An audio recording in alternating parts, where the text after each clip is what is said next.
Public Research with Daniel Schwartz. Today, the story of Lyndon LaRouche. You know, some people talk about how many nuclear plants can you build. Understand American methods. You want to have 50 or 100 nuclear starts a year, we can do it. We need how many steel plants, how many of this? Build them all, right now. Perhaps the most bizarre figure ever in American politics. A man who moved from the far left to the far right, who went from working with communists to working with Klansmen, and created a true blue political cult that exists to this day. To explore the life and times of Lyndon LaRouche, I talked to Donald Parkinson, the editor-in-chief of Cosmonaut magazine, who wrote the recent Jacobin piece, How Lyndon LaRouche Said Goodbye to Marxism and Hello to Crazy. But first, here's a little taste of the man himself, Lyndon LaRouche. In the crossfire, presidential candidate Lyndon LaRouche. Welcome to Crossfire. Tonight's guest is a self-proclaimed candidate for the Democratic nomination who has apparently qualified for federal matching funds. He heads up the National Caucus of Labor Committees, which, according to one source, moved from the extreme left of the political spectrum during the Columbia University riots of 1968 to the far right. Mr. LaRouche, I want to quote you back to yourself. This is something I read on your stationery, written by you. Quote, according to authoritative sources, Henry A. Kissinger, that's our former Secretary of State, is not a Jew, but a faggot. One does not need to catch Henry in flagrante in the Carlisle Hotel or with a Romanian waiter in Acapulco. He is of the species some psychopathologists describe as an extreme anal variety of sadomasochistic personality. A campaign was launched against me heavily in 1986, in which Doris Duke had 200,000 creeps in Hollywood out there screaming that I was a fascist, and you had 75,000 demonstrators on the television screen, led by Nazis in leather on bicycles, saying that I was a fascist, which I took as an indecent proposal. From time to time, we invite people with different points of view to express their opinions. With us to discuss the 1988 presidential campaign is political nutcase Lyndon LaRouche. The 1988 presidential campaign has come down ultimately to the choice between two evils. On the one hand, the wicked George Bush. On the other, the demented Michael Dukakis. It is the severely deranged Dukakis who poses the greatest threat to our very survival. Not since 1972, when the psychotic Thomas Eagleton was chosen as running mate by the fiendish George McGovern, has our nation been so at risk. A policy that could only have been hatched in the mind of the most diabolical fiend of the 20th century, Walter Mondale. And now, the madman Dukakis, along with his confederates, the murderous John Glenn, the sinister Bill Bradley, and the black Mephistopheles Jesse Jackson, have set about to perpetrate the greatest lie of them all, that I am insane. Where's LaRouche from? What do his parents do? What's his general background? Well, he came from a kind of ultra-conservative Quaker family. Like, his father was a hardline anti-communist John Birch type. And so he, unlike most children, kind of took up the views of his father at first, but he was very into philosophy, very well-read child. And his father was a very controversial figure in his local community, actually. There was some drama around missing funds from the Quaker church that he was part of. So he's from a kind of a very right-wing, very kind of strange family already, but he ends up growing up and going to the left and discovering Marxism while he's in the U.S. military. What was his class? Was it a wealthy family? I would say they were probably PMC. Right. As much as that term has problems, I think they were kind of. Can you just explain that for listeners? If you Well, don't. I just mean they were like petty bourgeois professionals, I think. His father worked for the United Shoe Manufacturing Company. Right. I don't know that much about his family background. I just Right, know that right, they were right. like middle class, very conservative, very right wing Quakers, right? Right. And so LaRouche, from a Quaker background, he goes in the army he doesn't go into the army initially. He goes in as a conscientious objector and joins the civilian public service. Then he joins the army as a non-combatant and serves in India as a medical unit, I believe.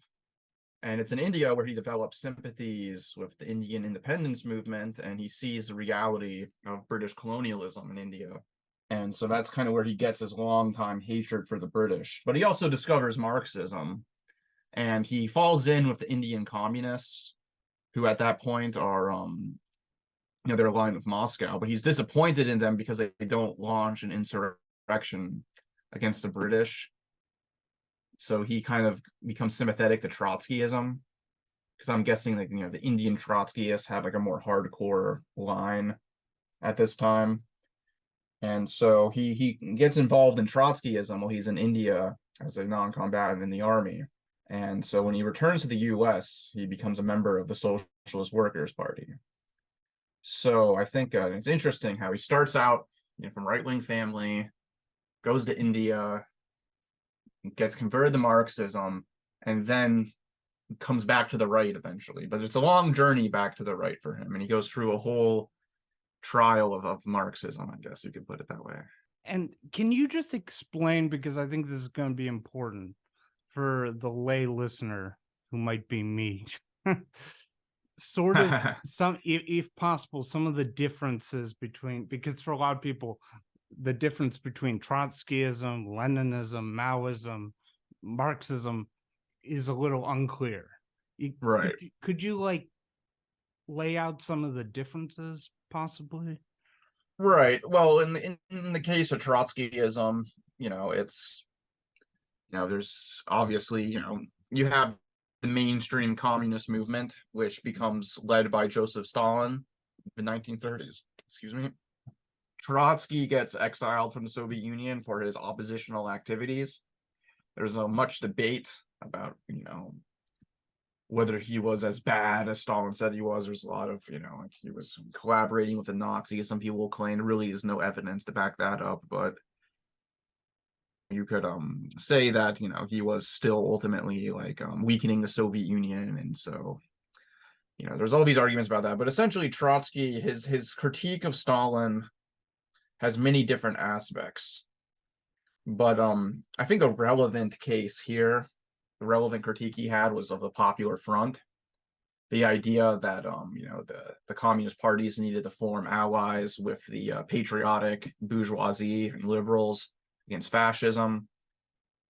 And in India, LaRouche sees this kind of Popular Front line in practice as essentially making concessions to British imperialism.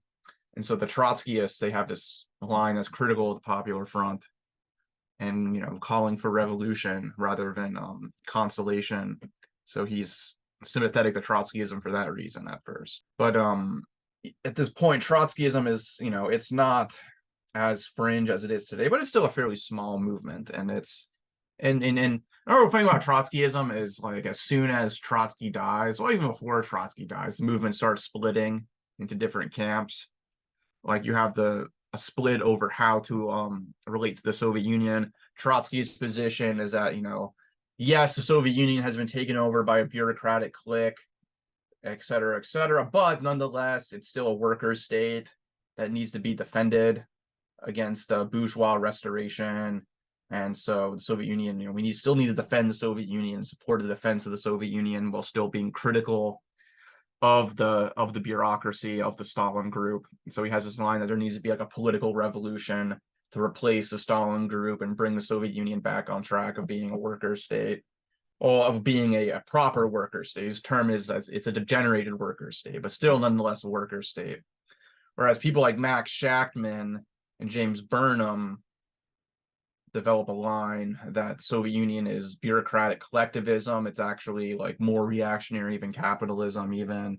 and that there can't really be any kind of defense of the Soviet Union now, and a lot of these people end up like working with the CIA and stuff. So, okay, so the Trotskyites, they were obviously much more critical of the Soviet Union than the Stalinists, right? Right. And I guess the term that I use for like the mainstream communist parties would be like official communism.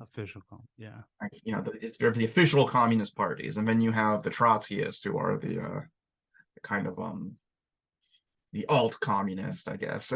I mean, I think we can just leave sort of explain Maoism for the 60s, because maybe it wasn't as relevant in the late 40s that we're talking about. But in general, and I'm curious about this because you run, can I say, Marxist website, right? Yeah, it's definitely very much Marxist website. And you are, as people can tell, you're an expert on this. From your perspective of 2023, could you what's your opinion about the sort of richness of the American left in the late 40s and the 50s? I remember watching documentaries as a kid or something that involved Greenwich Village, and them talking about these all-night debates at Cafe Wa or whatever between the Stalinists and the Trotskyites, and it seems like so much richer sort of than what, at least sort of like intellectually, than what we have today. What are your thoughts on that? I think the is kind of starting to come into its own intellectually, but I think back then, 1950s, I just think things were a bit more serious. You had McCarthyism, you had the real reality of repression, that if you had a job and you were a communist, chances are if people found out you were a communist, you would probably get sacked or your career could be ruined, So I think, and you actually did have the Soviet Union that was backing the Communist Party, Right.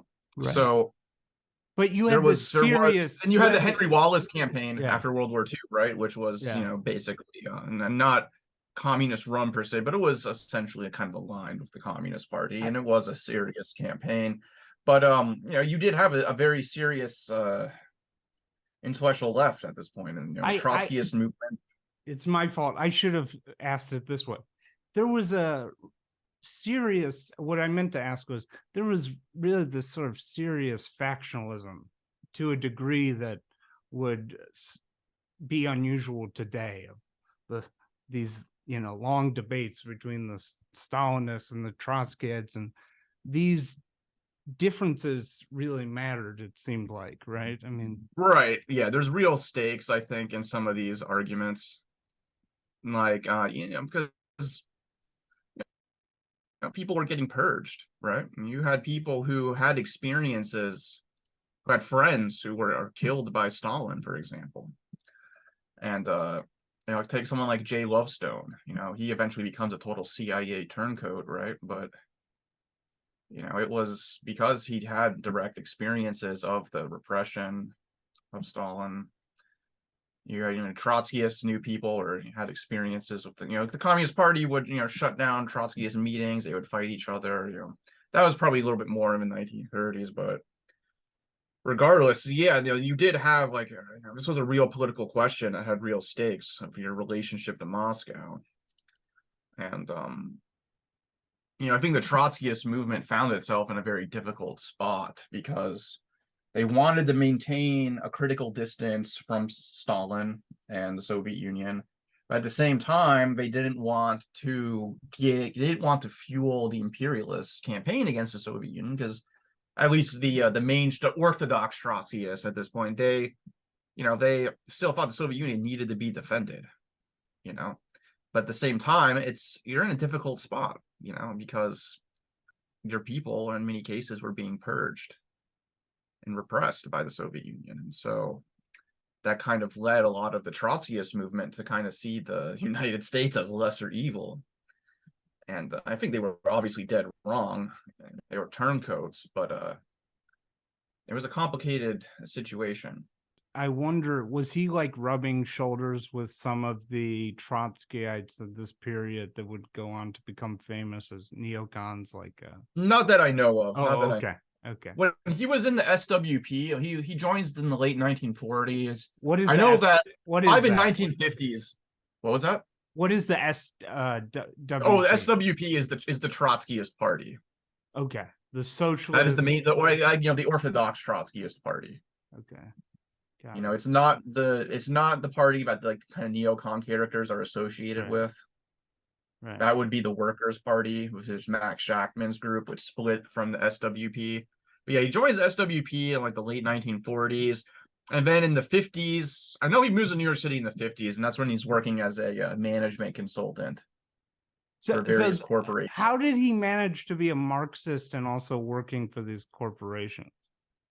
Well, I mean, I guess it's a kind of a similar thing to like Engels, like working for his factory owner dad while like writing all these like pamphlets about the struggle of the working class and stuff. But did they know he was a Marxist? I have no idea actually, but you know, it is interesting because he kind of used his knowledge, his insider knowledge of the capitalism to kind of you know, accent his Marxism and kind of sell himself as like an expert on the most modern developed changes in capitalism. Like he was interested in cybernetics, you know, when that started becoming popular, and he kind of started like, you know, he was bringing a lot of these ideas of management science in the conversation with Marxism. So could you give an example of this sort of management stuff or maybe the cybernetic stuff you're talking about? Right. Well, you know, cybernetics is, you know, it becomes popularized by this guy Norbert Wiener, who basically argues that modern technical society is developing in such a way that we need a science of control, and that we can kind of look at like systems, like the human brain is essentially a system, but so is the structure of society is kind of like a system in the same way as the human brain. And so what we have to, you know, kind of develop is a science of control for understanding the dynamics of these systems so we can better master them, basically. And so this idea of cybernetics, it becomes associated with computers and robotics as well. And, you know, this kind of idea of humans and nature as both as systems that we can learn to control, like a you know, the way about cybernetics advocates kind of put it is like the captain of a ship. Like the captain of a ship doesn't have like complete control over the ship, but at the same time he can kind of guide it by intervening in the system of the ship, which is, you know, being blown by the wind, and sounds a lot like Cass Sunstein. Sounds like Nudge. Yeah, no, I mean, this is very much a lot of this stuff comes into that kind of culture as well. So he sounds like, he reminds me, when I picture him in this period, he reminds me of like Robert McNamara, if you've seen the great documentary like The Fog of War. Yeah, I mean, Robert McNamara was interested in that stuff too, and this whiz kid who's like going to these corporations and, you know, applying sort of data analysis. Okay. Now this is the rise of that kind of stuff, I think, is in this period of time. You really are seeing the rise of these technocratic managerial ideas, and a lot of this stuff is really interesting. Like, I think there's probably is to learn from a lot of this stuff. So he becomes it's definitely the spirit of the age. So he becomes he's teaching on Marx by the late 1960s. One question is, I know he was really into Rosa Luxemburg. Yeah. And I know Hitchens, Christopher Hitchens began as a Trotskyite and was also a huge Rosa Luxemburg fan. Is there some connection there? I mean, honestly, I think everyone likes Rosa Luxemburg a little bit. Like, every strain of Marxist, I think, can find something in Luxemburg that they like. And who is she? Like, just the basic. Oh, she was a Polish socialist. She was Jewish Polish from the early 20th century, late 19th century. She wrote a book called Accumulation of Capital, which is it's actually a kind of a criticism of Marx's own crisis theory. So she develops a kind of a theory of Christ, among many other things. I mean, she was one of the main leaders of the early socialist movement, and she was a big part of the attempted revolution in Germany. She gets executed by right-wing death squads for her role in the German Revolution, which is a whole what year? 1919. Yeah. So there's attempted revolution. Rosa Luxemburg gets murdered, so she's kind of a martyr to the left. But she had a bunch of different theoretical work, like the accumulation of capital book I was talking about. She had a pamphlet, The Mass Strike, which was a big influence on LaRouche. This is basically kind of this idea of the proletariat has kind of spontaneously thrown into mass strikes, and these mass strikes create opportunities for revolution that wouldn't normally exist, which is LaRouche takes that idea when he's a Marxist and runs with it. And she has she's famous for her debates with people like Bernstein and later on Kautsky, who were kind of Bernstein was like he was like a right-wing Marxist who kind of went in a more reformist direction. Kautsky was probably the most famous Marxist at that time. And there's a lot to say about Kautsky that I'll save for later, perhaps. But yeah, I'd say she's one of the most famous Marxists. When Lenin called her, had a high opinion of her despite having heavy disagreements as well. But yeah, but the thing about Luxemburg is she kind of dies. She dies early on, and she never really becomes like a follower of Stalin or Trotsky. And so I think that's part of why everyone can kind of claim her as their own. Could you sort of explain, I think you were saying Rosa Luxemburg criticized Marx's theory of crisis. Do you want to explain that a little bit? Basically, she argues that capitalism has to constantly kind of cannibalize pre-capitalist sources of profit. That essentially capital, because of the inability to realize all the surplus value that's extracted by the working class, it has to expand and destroy and incorporate pre-capitalist forms of through colonialism. Basically is what she's talking about. Is basically capitalism can't exist without having like non-capitalist sources of profit to basically parasitically take over. And so essentially her argument is that capitalism is going to keep relying on these forms of, it's going to have to keep relying on these outside forms to keep itself profitable and to keep itself in function until it eventually runs out, and then there'll be the final collapse of capitalism. So she has this whole theory of crisis, basically, that LaRouche actually is very influenced by. And then I think they're still possibly influenced by it. But yeah, I think that is relevant too for what we're talking about, because Right. I'm glad you laid that out. So we're in the late 1960s now, and it seems like I'm looking at his timeline. He comes back from the war in the late 40s, and it seems like he just basically kept that style of the button up, the suit and tie, the sort of proper accent and stuff. Was he a man? So he's teaching in New York about Marxism in the late 60s. Is he a man out of place, or? Yeah, I mean, he definitely is a man out of place, I think, in the New Left. With the rise of the counterculture, the popularity of rock music, the rise of casual drug use, he's not into any of that stuff. He's very much a suit and tie guy, and his followers kind of like that about him. They like, because he's serious, right? He knows a lot about all this theory. Right. He knows a lot about he knows a lot about how capitalism actually works, and he's kind of able to portray himself as like a straightforward, like no bullshit Marxist. He's not messing around with all this silly youth culture stuff. He's not stuck with all these kind of more like so you have a lot of there's a lot of just kind of posturing radicalism in this time period. As of whenever you have young people getting involved in politics, you have a natural kind of like ultra leftism and immaturity that kind of pops up. And I think, LaRouche was kind of able to, attract people who were from a more professional background as well, who like maybe wanted to keep their careers, but still like be like great Marxist intellectuals. So he was able to, yeah, he's definitely able to like kind of use this straight-laced, no bullshit approach to like kind of appeal to people, I think.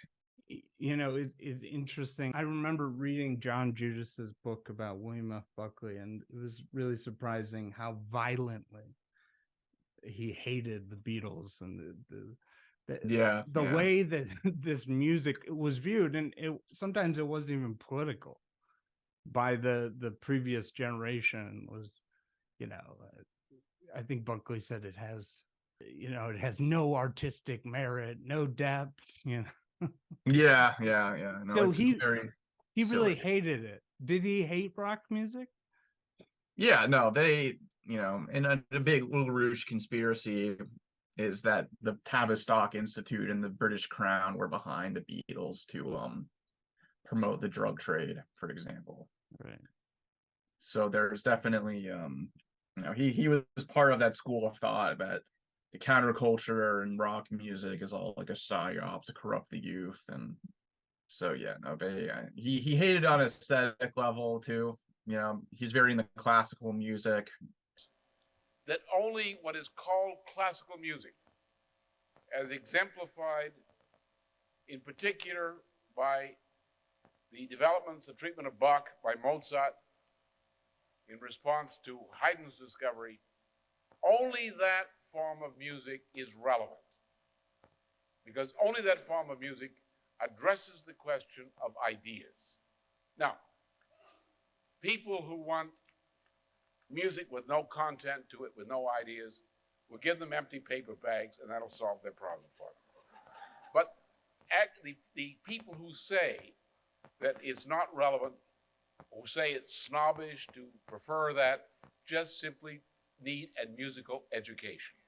One of the slogans of the LaRoucheites to this day is think like Beethoven. They're very into Beethoven, very into classical music, very into their specific Verdi tuning of classical music. One of their big conspiracy theories is that there's, the tuning is off and that they know the correct tuning and it's Verdi tuning. And we're going to, save humanity by correctly tuning the classical music and revitalizing like Renaissance humanist culture. Do you have any other sort of surprising views? Like, what was his view on like civil rights, gay rights, Vietnam at that point?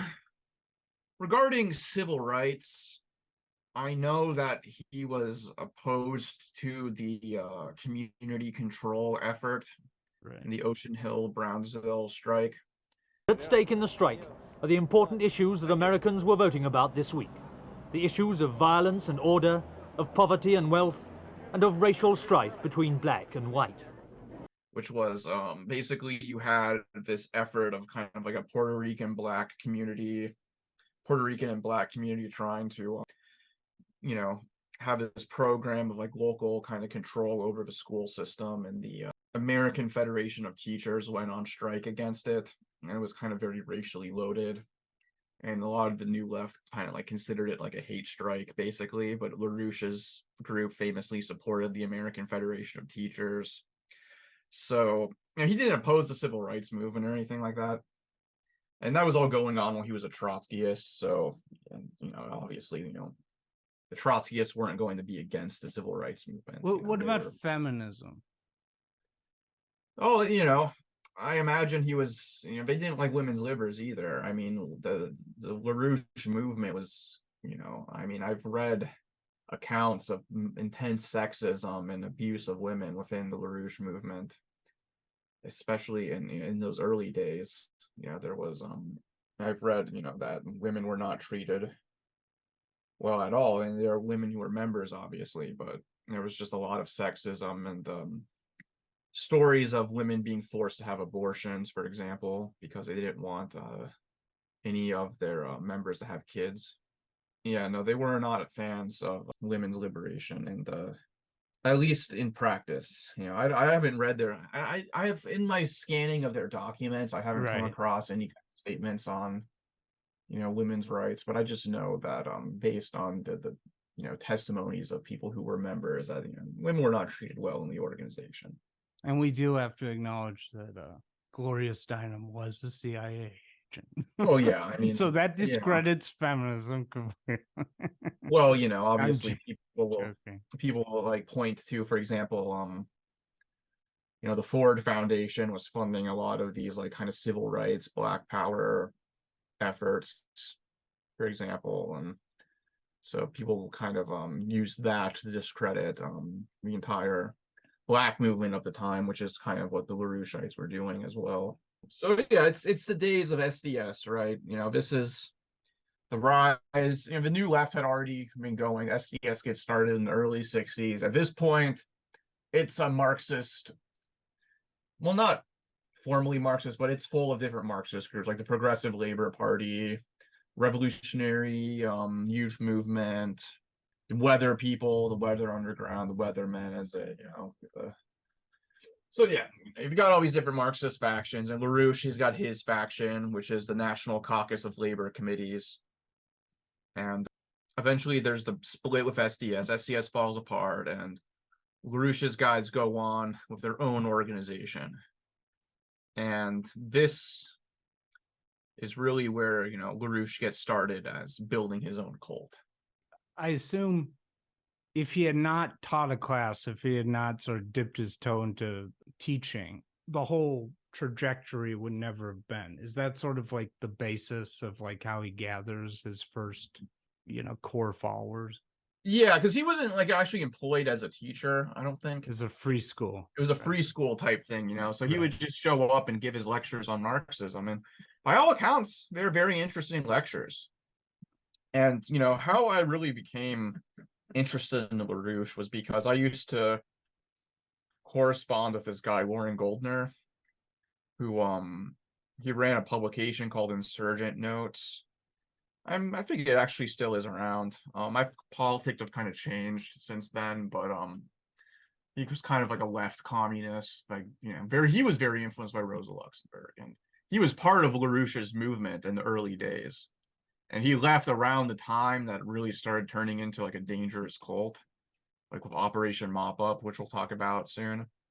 But yeah, so I knew this guy, like he got his start in this organization. And so I started reading more and more about them and how they kind of became right wing and stuff, and how they went down this path. But LaRouche, he went by the name Lynn Marcus at this point. Right. And he had a book called Dialectical Economics. That was kind of his take on Marxism. And this guy, Warren Goldner, that I kind of, knew and corresponded with a bit, he would recommend that book, even though, he was aware that LaRouche, became like a crazy right-wing crank, but he still thought that book was worth reading. And so, I kind of was looking into the early LaRouche and trying to understand how he kind of made this transition towards, the bizarre ideology that he would come into. But by all accounts, he was a fairly intelligent Marxist. He knew his Hegel, he knew his, like I said, his Luxemburg, his Lenin, his Trotsky. And he was, he was able to impress a lot of young people who were more into the intellectual side of Marxism and get them to follow him. I'm just curious, in the late 60s in New York, who are sort of his peers or rivals? Like, who are the big figures in that world, if you know, of Marxism? That's a good question.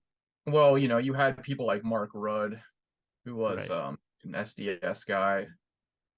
They had a whole kind of, you had a whole scene at Columbia University.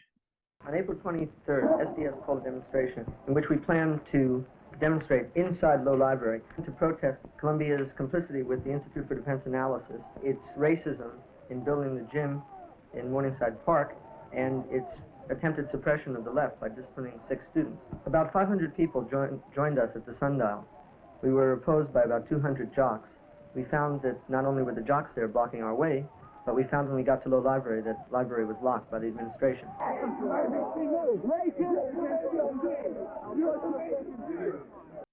Again, and Mark Rudd is probably one of the more famous New Left people. In New Jersey, this is New York, but in New Jersey, you had Amiri Baraka. The nationalist must be the spine to the black nation, not some kind of weird projection off the side of his head going off at a right angle. The nationalist must be the spine of the body of the black nation. Who was a black poet who kind of became a politicized, like a black nationalist. He would eventually become a Maoist. But he was one of LaRouche's big rivals in this time period. And that's really when the, like, you know, some of this racism really came out in a lot of the polemics against him and the organizing against him. So, you know, there's a couple guys there. And the Communist Party in general, I'm not sure who the big Communist Party organizers were at this time, but, you know, the Communist Party and the National Caucus of Labor Committees did not get along, you know. And the Communist Party thought that the National Caucus of Labor Committees was a CIA op because, you know, they would go to their meetings and they would leaflet against them and denounce them. And so the Communist Party at this point is, you know, they're kind of having a small comeback, you know, because in the 1950s there's McCarthyism, they basically get gutted, and there's the Red Scare. But in the New Left era, there's, you know, anti-communism amongst the youth kind of takes a blow. You know, the rise of SDS and the fact that SDS rejected anti-communism and, you know, they, you know, accepted communist members. They didn't ban communists. They specifically made an effort to not ban communists. You know, I think there's the Communist Party gets a bit of growth in this time period. They never are going to become what they were in the 1930s, obviously. But, you know, LaRouche, you know, sees the Communist Party as rivals. You know, he's got this very, you know, he's from a Trotskyist background, so he's obviously not a fan of the Soviet Union at this time period. Very critical of it. So the Communist Party, obviously being Soviet aligned, right there's an ideological difference. But what's funny is when, you know, LaRouche, when the tension with the Communist Party gets so bad that LaRouche launches his armed attacks on them, the Communist Party actually unite with the different Trotskyist organizations like the SWP and the Spartacist League to defend their meetings from the LaRoucheite thugs. So that's actually something that's very interesting to me, is that LaRouche was so bad that he got the Trotskyists and the Stalinists to unite. So he starts his first major organization, NCLC, right? Yeah, National Caucus of Labor Committees is what, you know, it stands for. What's with that name? Well, it's kind of this idea of a mass strike, more specifically, is really how he sees the revolution going down.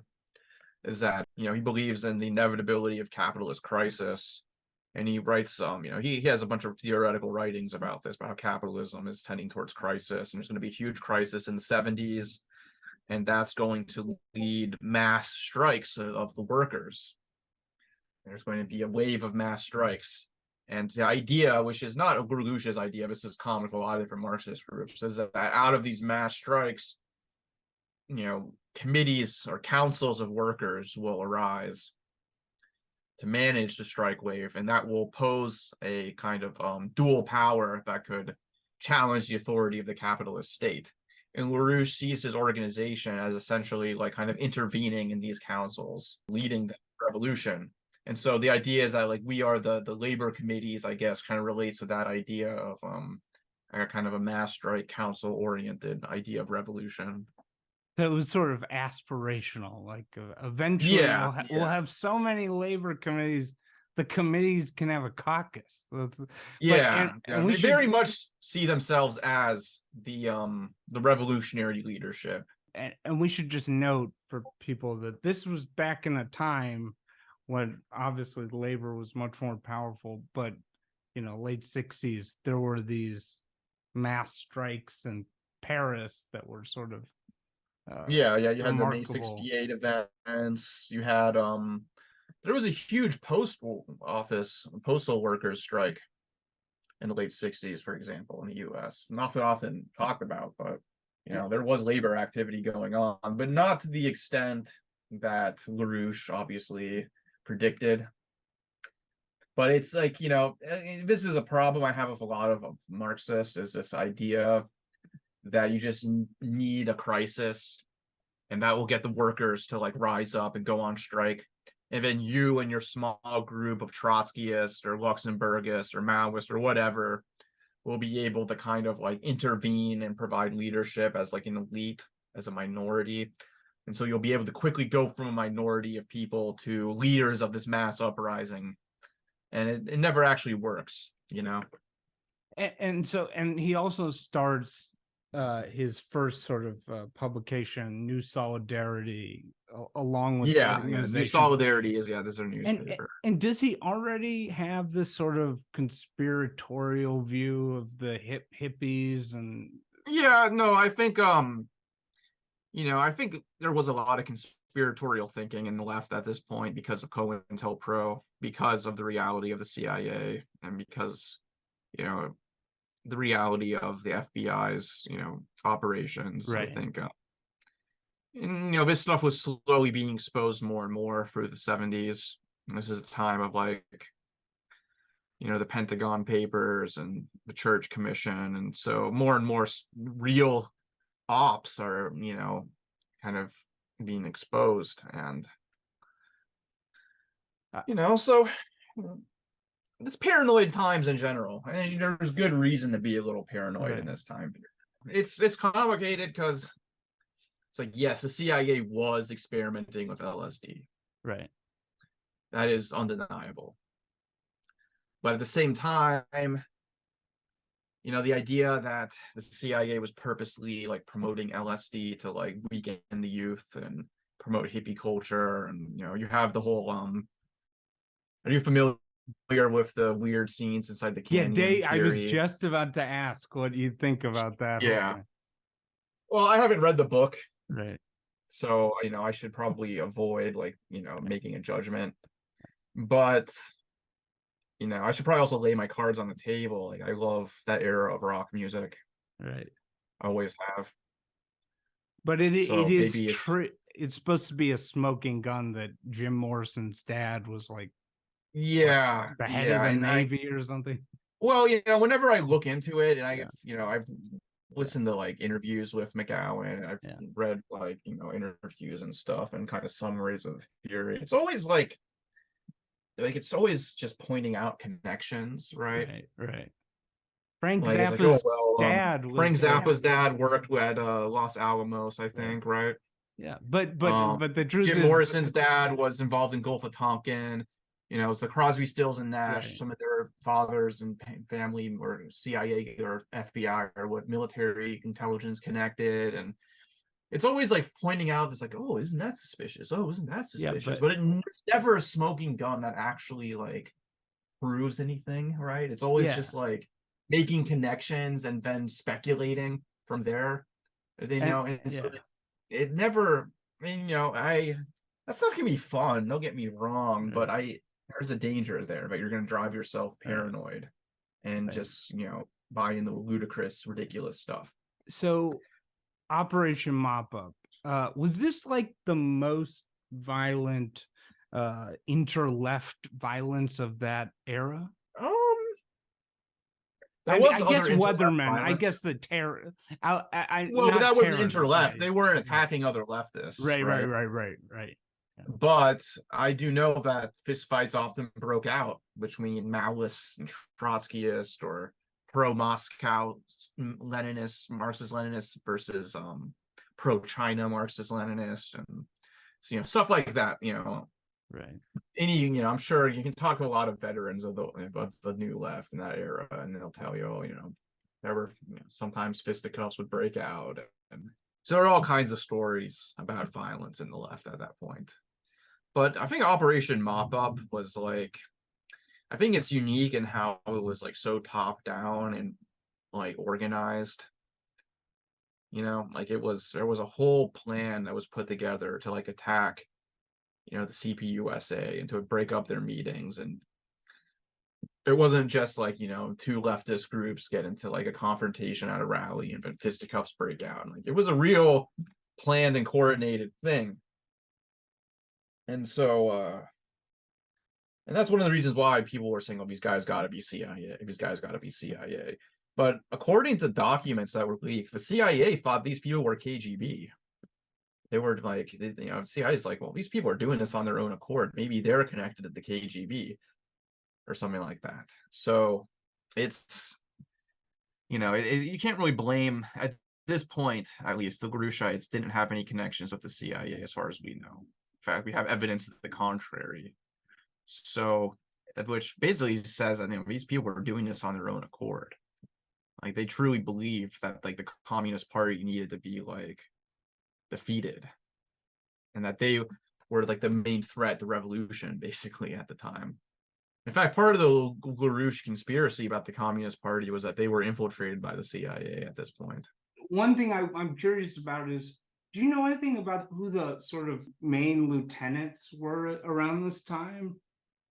I know, well, he had a security chief, Jose Torres, but he was involved in Operation Mop-Up. But he dipped when the Chris White affair breaks out. And the Chris White affair is basically where the whole brainwashing thing begins. Basically, you have this guy, Chris White, who's stationed in London, because the LaRouche people are trying to go international as well. They're trying to they have cadres in Sweden, London, Greece, for example. They have a Greek section. I think they eventually spread like all over the place. They have people in Mexico, for example. So this guy Chris White, stationed in London, and he's married to Carol White, so LaRouche's former lover, and he's summoned by the NCLC security staff in New York City for their conference at the end of 1973. And he's told that among the London branch, there's this guy who's a brainwashed double agent, Cliff Gaddy, and that Chris White, this guy, has to deprogram him before the conference that's coming up.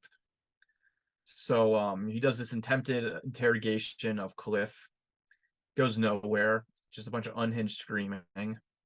But but LaRouche, his master, is a bit disappointed. But after this incident, this guy is now extremely paranoid that there's double agents, that he failed LaRouche in exposing this double agent. And when he's on his plane ride from New York City, he sees the movie Trinity. And this movie basically triggers a paranoid episode that climaxes when the plane lands. And basically, this guy, Chris White, starts shouting that there's a CIA plan to assassinate Carol and Lyndon LaRouche. And so Carol White, who is, his wife, but also LaRouche's ex-lover, contacts LaRouche, takes Christopher to his apartment, and he's held there for 2 weeks of deprogramming, quote unquote.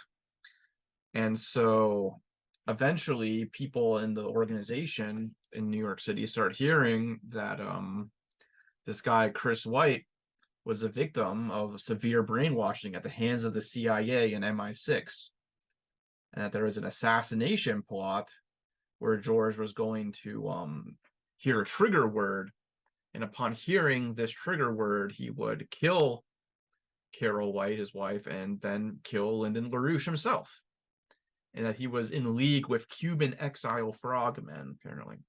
So the NCLC, then releases a campaign where they go around leafleting about how the CIA has brainwashed one of their members, and that there's this whole assassination plot. And so, and it seems like they actually do believe some of this for real. It's not just cynical, like making stuff up. Like the memberships actually believe that this guy was brainwashed, and they get psychiatrists to examine Chris White, and LaRouche himself is playing tapes of his deprogramming session to the press, and the whole organization starts panicking that there's this whole brainwashing plot. The document pertains to the FBI using its control over the Communist Party USA leadership to persuade the Communist Party USA that my personal elimination would solve its problems. And during the month of December and into January of 1980, 73, 74, an abortive such operation was run with the coordination of communist and other agencies and MI5 in Britain. So in 1973, the government of the United States decided that I should be physically eliminated. Hoover was dead. But from FBI hindquarters in Washington, D.C. And then they start this whole program of de-brainwashing. That that because all these members of the group are brainwashed by the CIA, we need to do the opposite. We need to de-brainwash these people, and that's where LaRouche brings in his because he had already been writing like weird pamphlets about psychoanalysis and kind of developing his own psychological theories. And so basically, under the guise of like de-brainwashing people from CIA brainwashing, LaRouche is essentially making his own attempts at brainwashing. And there's one woman, Alice Weitzman, actually, who gets kidnapped against her will and held in an apartment for like 2 weeks and forced to listen to Beethoven.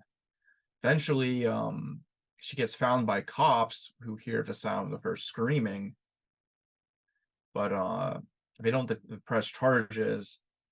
But yeah, so there's members who resist against this. They get kidnapped, and this is real cult stuff. Like I said, his security chief Jose Torres, who was all on board for Operation Mop Up and like kind of organizing these squads of members, he thinks this is a step too far and he dips out. And the way I think about this kind of stuff is that what it does is it consolidates the true believers. Like it separates the people who like truly believe in this stuff and are truly willing to go along with full cult type of organization from the people who are not. And as you kind of filter out the people who are weirded out by this stuff, the remaining people are going to be more loyal and more disciplined than ever, right? And in a way to kind of like prove your loyalty to the organization is to be like, oh, I do believe in all this stuff. I do agree that the CIA has brainwashed Chris White and that we need to be deprogrammed, and I'll do the deprogramming. Deprogram me, daddy. Get the CIA thoughts out of my brain. And so it really, escalates into this full-on paranoid cult basically from there. What was this movie Trinity about? So what year are we in around this time? This is 1973. So this is like right after Operation Mop Up. That's interesting. This sounds so similar to Scientology. It's yeah. I mean, one way of describing the LaRouche movement is like what happens if you combine Scientology with, I guess, like a weird Marxist group, I guess. Yeah. And like I said earlier, there was, a lot of abuse of women in the organization, a lot of sexism. So, I mean, I imagine it was really bad. I mean, we're talking about psychological torture, basically. I can really imagine Lyndon LaRouche like making a tape cassette and like saying, "You are not brainwashed. You are a rational human being." Like, having it repeat over. You are enlightened humanist, just like Beethoven. Would he do that stuff? Did he like make people listen to like his speeches over and over? Yeah, they had like they would make people listen to like certain trigger words over and over again. Like what words? Like CIA rats eat shit or something like that. Like stuff like that was one of the examples I found. Oh my god. Yeah. Eat shit for Rockefeller's CIA.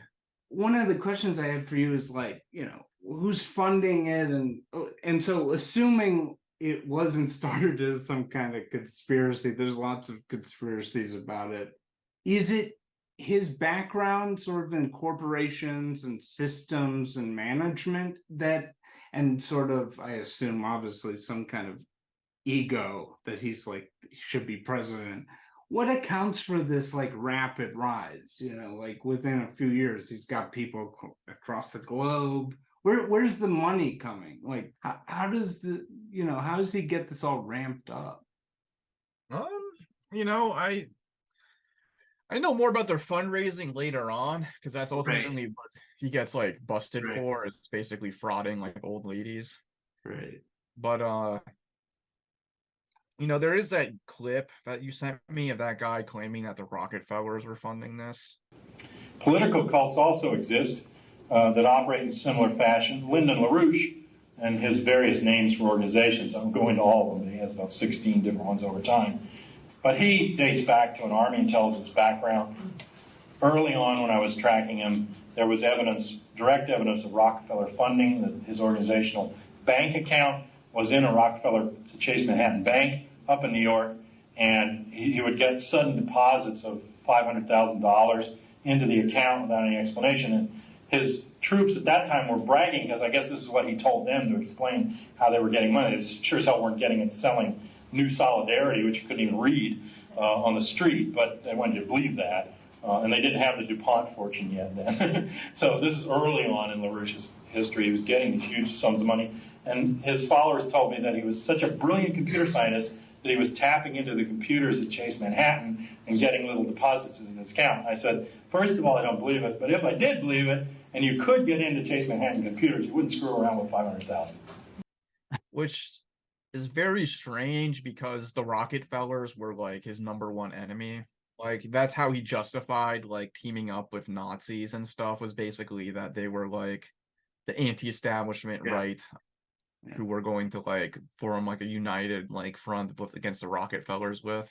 Let me phrase it differently. Did he have some understanding about management psychology, about groups and how to start them, that like was his advantage over other people? Sort of. Yeah, no, I think his work, his work as a consultant, I think definitely gave him some background in this kind of stuff, and I think he had talents as an organizer, as a manager, basically. He was definitely studying group psychology, studying the latest in all these kind of like management science ideologies that were in vogue at the time. Yeah, So I definitely think there's something there. Do you know what part of New York he was sort of living in around this time? Like, well, Columbia University is in Manhattan, right? So Morningside Heights, around Columbia. Okay. Yeah, it's really the Columbia area where and you can still find the LaRoucheites in that area today. Really? Oh yeah, they're all their main people are in New York City today. At least their main U.S. people. So you can find them tabling and pamphleting. They ran a candidate against Chuck Schumer. So here's what I imagine. He's this really good professor, dedicated students, and it sort of began with, oh, why don't you come over to the apartment? We can discuss this further, right? And then more of the students come, and then it becomes regular. And basically, like, the appeal, was there like a schedule? Was it like Tuesdays the meeting week and Saturdays the crime day where we expel heretics? Or how did the group work? Well, I think at first, like you said, it starts out as just I'm just a student who wants to learn about capitalism and the crisis of American imperialism, and I think by 1971 I've read that they already had training camps, basically, and they were planning for like training for an armed insurrection, like studying Tito of Yugoslavia's military techniques. So I think it's very quickly becomes heavily codified, heavily almost militarized, like but this is not unique to LaRouche's organization. This is a period of like the Weather Underground and the new communist movement, where everyone is like forming like everyone goes from like the more loose and decentralized SDS to like it's like, oh, well, now we need to form like serious Marxist-Leninist parties that will be ready to like wage a revolutionary war of some kind. And so you definitely like have a turn towards more like what I would call kind of like, I guess, I don't want to use the word Leninist because I almost think a lot of his ideas are kind of like bastardizations of Lenin's ideas, but this kind of strict hardline like Marxism Leninism is becoming in vogue. And so I imagine that in these early days of LaRouche's organization, you were probably already pretty expected to like be like a kind of professional organizer who would take orders and be ready to fight, because these people really did believe that revolution was just around the corner. Now, when does he write his first book? Like, he wrote a ton of books, I assume, right? Yeah, his first book, I think, is Dialectical Economics, which I mentioned earlier, and that was 1973 is when that book is copyright. The copyright for that book says 1973, so I guess that's like the early 60s. I mean, like, late 60s, early 70s. I guess he was probably writing that book, and comes out in 73. And you talk about this later 70s book with a hilarious title. What is it? The truth only the elite know, or what? Yeah, the truth known only to the inner elites, which is where he like makes his full like break from Marxism. So what is the truth only the inner elites know? Well, it's that history is not really a class struggle. It's actually a conspiracy of the Aristotelians versus the Platonists. You have the oligarchic conspiracy, which is the Aristotelians or whatever, and it's this oligarchy to control the world and to destroy human knowledge and bring about a new dark age, to destroy human accomplishment through Malthusian policies, population reduction, promoting drugs, stuff like that. No Aristotelian has a soul or knows God, if they're consistent Aristotelian, because that method makes it impossible.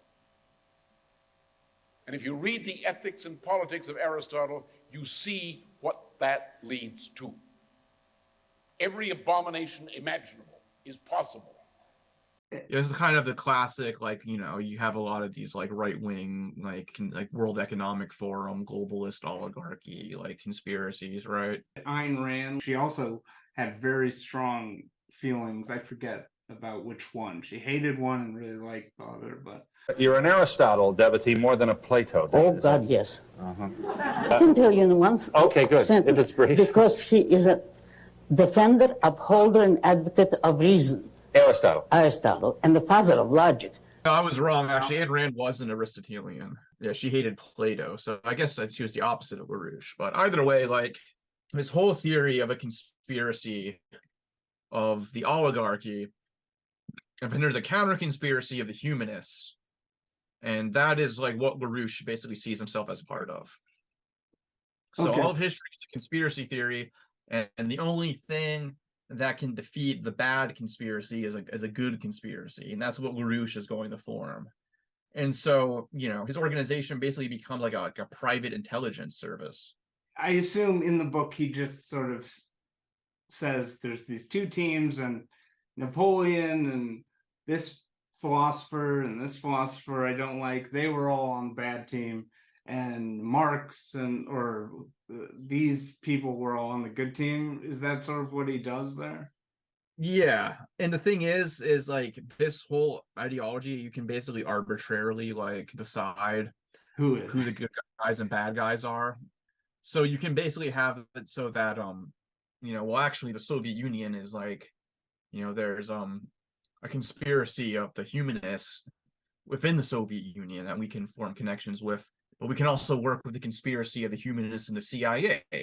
And so it basically, like, any kind of like opportunistic alliance with whatever like deep state intelligence service you want can be like justified using this conspiracy theory, so it's kind of perfect for LaRouche, because the only thing it becomes about is basically getting the LaRouche movement to have more power. Does he say, like, looking at the political landscape, Jimmy Carter is clearly in the oligarch team, and Mondale is... Right, yeah. Wait, can you recall like who he put it in the different... Yeah, he was anti-Jimmy Carter, definitely. He definitely saw Jimmy Carter as like a Rockefeller pawn. And who were these who were the good historical figures that he saw as the humanists? Did he put like Marx there, or I think that obviously, as a Marxist at first, he probably sees Marx as like, I asked a LaRouche member once about Karl Marx, actually.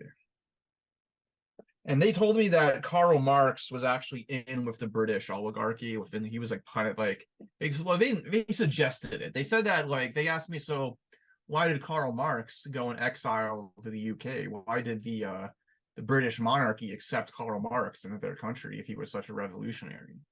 So I guess they were kind of suggesting that Karl Marx was like part of the British conspiracy, because like the main bad guy is like, as part of this conspiracy of the oligarchy, is the British crown. And that hatred of the British monarchy and the British Empire is entirely deserved hatred, and goes all the way back to LaRouche's time in India, where he becomes a Marxist. So you definitely have a thread that's consistent, which is hatred of the British. how literal is he? Does he literally think that Marx thought of himself as a humanist, or does he? I mean, does he like believe these people like, hey, wait, we're fellow humanists behind the scenes, or is it not that literal? I think that they really did believe that there was like a network, basically. But where Marx's place in all of this is, I think, probably changed throughout LaRouche's career. But who does he put it? I'm going to ask you who the Schiller guy is, because the big Friedrich Schiller, the Schiller Institute, for the audience. Yeah, Friedrich Schiller was a German man of letters. He was a philosopher, poet. I don't really know that much about Schiller, but he was a very important thinker of that kind of early 19th century in Germany. Who are the good guys in history? Yeah, I mean, Schiller is one of them. Leibniz, obviously Plato. Leibniz was another like German philosopher. Abraham Lincoln is a good guy in their book. Like all the like kind of founding fathers and the whole American, like they're really into it. The American system is what they call it. Like Alexander Hamilton is one of the good guys. Like they're really into this like a patriotic American idealism, and this idea that like America had like the ideal economic system as envisioned by Hamilton, and that we need to return to Hamiltonian economics as a means of reindustrializing the country. Don't you think the party of Lincoln ought to stick to the principles of Lincoln? Don't you think we ought to be an agro-industrial power and invest in infrastructure the way Lincoln did? Lincoln made a revolution in defeating these crazy Confederate agrarian goons in building a great nation, despite the fact the British shot him because he was doing too well. So there's definitely, a strong American patriotism, to the point where like kind of like the whole blame the British on everything becomes a way to like excuse all the crimes of America. First of all, when do you think he hits his zenith? Was it late 80s? I think the late 70s, early 80s, the mid 80s, I think, is really peak LaRouche, because that's when he's like forming connections with the CIA and the Reagan administration. That's when he's like running like Democratic Party primaries and actually having some minor wins in the Democratic Party in Illinois, for example. He's run for president 3 times, twice as a Democrat. Each time he's lost overwhelmingly. But he's not deterred by that. He's already announced he's going to run again in 1988. Foreign policy. We're idiots. We're criminals in foreign policy. This is the way LaRouche talks. He has very active followers, too. They distribute his literature at a number of airports. Recently, LaRouche followers gained a lot of new attention. 2 of them won nomination for statewide office in Illinois as Democrats. The LaRouche method is the method of General Patton. It is the method of General MacArthur. My method is the method of Joan of Arc.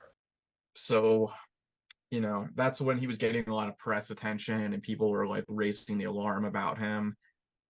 He, made a big scene in California with his famous proposition to put AIDS patients into camps, which led to a lot of anti-LaRouche mobilization. But he's also recruiting a lot of people in Middle America, for example, who are kind of attracted to his anti-drug, anti-finance message, anti-elite kind of populist message. So I would definitely say that it's, this period where he really is at his peak. And he's like a full Reagan supporter as well. Like he thinks Ronald Reagan is, going to lead America to greatness through his Star Wars program. Now I take it that at some point in the 70s, correct me if I'm wrong, does New Solidarity die and is replaced with this new publication called, what was it called? Executive Review? No, New Solidarity doesn't die, but Executive Intelligence Review, it's like a new publication they form, which is like, it's like what you got to sign up for if you want like access, like the really good stuff from LaRouche, basically. It's still around today. It's basically like, it's presented as like an intelligence paper, basically, like because LaRouche's organization, like I said, it basically becomes like this private intelligence service where they, are forming connections with intelligence organizations around the world, and then kind of acting as like a go-between between all these different intelligence organizations, like sharing information and basically like using these connections to kind of build up a sort of mediating institution that can develop its own like kind of basis of power through these connections. An Executive Intelligence Review is like, if you sign up for it or whatever, you get like the really good, like juicy stuff for the subscribers only. Norman Bailey, who is the former National Security Council official, said that you run a pretty good intelligence operation around the world, that you have good information. If I had the money, which I don't have, could I go into you and pay you money and get intelligence information from your organization? Well, we don't do it that way. What we do, we will sometimes cooperate with government agencies. We're in the publishing business. I was reading one of your publications, the Executive Review, and there was a lot of interesting information. I found it interesting, but then I find other things in it that I find difficult to understand. For example, Assistant Secretary of State Alan Wallace, you say was a strong advocate of Hitler's racial theories. He still is. He's a population nut. He's a monetarist, isn't he? Both. It's interesting because Mae Brussel brought it up, but apparently like a lot of the conspiracy researchers at the time who didn't even like LaRouche would read it or pay for it because it did they would say it had some good stuff you couldn't find elsewhere, but it also had this crazy. Yeah, no. Have you looked at any of those old what was it, a magazine? Yeah, it was like a magazine. Like it was a weekly, monthly, or I think it's monthly. And I heard it was pretty expensive. Yeah, you had to pay. It wasn't like, $20 a year or whatever. It's not like buying a Jacobin subscription. You had to shell out some money for it. And so I assume in the 70s, he's sort of developing his main cast of villains for the period, which was it Kissinger, the Rockefellers? Yeah, he hates Kissinger. Really hates Kissinger. Why? He has some absolutely insane deranged quotes. Thomas Malthus is one of his big enemies. Right. That's actually funny. We're talking about his views on Karl Marx. And the Executive Intelligence Review in the January 23rd issue, they have an old article by him called Dr. Karl Marx Refuted. So that's interesting. So yeah, I mean, like I said, by the late 70s, like he's openly anti-communist. Like he's no longer pretending to be a Marxist. He's just straight up denouncing Marxism and communism. He claims the Queen of England is a drug pusher, that Henry Kissinger is a homosexual, and that Walter Mondale is a KGB agent. He's radical politician Lyndon LaRouche, and he's running for president. Based on his clothing, it seems like he's doing better financially. So what Yeah, he had a mansion at that point, I think. But I do know that when he got busted, like, they raided his whole mansion and his whole property. And yeah, he's able to, he's at the head of this organization that's, doing a lot of very sketchy fundraising and has offices, and people are working their ass off, working 12, 14-hour shifts, like at the Executive Intelligence Review office, like do fundraising and How many employees roughly does he have? I'd guess probably over 100 at this point, especially. I do know that they had a whole office where everyone was in there working their ass off. And so the official story is, yeah, we were able to pay all these people because people are buying our magazine, which before the internet, that is true. Like, you could, I guess. Yeah, no, I mean, it's that, but it's also they're calling up old ladies and being like, oh, we need you to, hand over your life savings to defend the Reagan Revolution, or, we need you to give over your money to fundraise for Star Wars program and stuff like that, basically. So no big donors. Yeah, it was mostly like I said, kind of just frothing random old ladies and stuff. Like it was right, stuff like that. I don't, because I think Nexium, that's the kind of thing that it's self-improvement. Oh, that's different. Yeah. So it's a more attractive to rich people. Right. Whereas LaRouche, it's a different type of person that you attract. Not so much rich billionaires and stuff like that, or celebrities, so much as more middle class professionals, I think, were more attracted to LaRouche. But you had a lot of these people were giving a lot of their money to the movement as well, which is a common practice in organizations. I mean, they'll have in a lot of Marxist orgs, if you're well off, they'll have you tithe yourself a certain percentage of your salary and give it over to the organization. So there's also a lot of that. In the late 70s, a very sort of funny character arrives, which is this chubby, very erudite, I think he was a Yale, no, or Princeton grad, Webster Tarpley. Oh yeah, Webster Tarpley, yeah. This was revolutionaries at one point. The evidence is irrefutable. I think that your problem, you have an argument with the voters from the state of Illinois. I think people like you... Because you've deceived them. People like you believe that elections are okay as long as agents of the bankers are elected, but if puppets of the bankers are not elected, then you don't seem to like the idea of free elections. All right, well, let me... He arrives around the 70s. It seems like he was collecting a lot of these sort of mini LaRouches, basically. Yeah.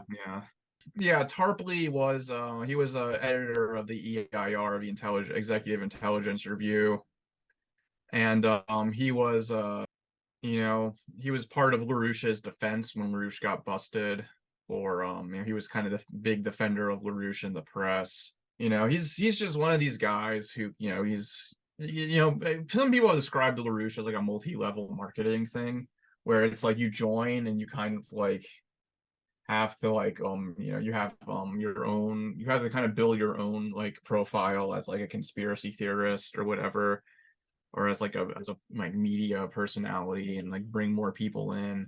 So Tarpley, he's one of these guys who's really good at the LaRouche thing and really good at building an audience and stuff. And so did he tolerate any dissent, or did everybody have to be lockstep in the organization? I think it was pretty lockstep. When he was in prison, for example, his organization had a Catholic turn, and they started getting into Catholicism. And when he got out of prison, he purged all those a lot of the people who were behind that turn, because they felt it was undermining his authority, basically. So he pretty much called the shots, and if he disagreed with something, that was the line. It wasn't members could veto LaRouche or organize against him within the organization. They disagreed with him, he pretty much laid down the law. Is he married? Does he have kids? Is he a womanizer? Yeah, he marries Helga Zepp LaRouche. Okay, one in the 80s? In the 70s. She's a German member of his organization. And apparently, according to Dennis King, like it was really when he marries Helga Zepp that he starts getting more like nationalistic as well. He kind of like takes like she kind of brings some of these like nationalist ideas to him.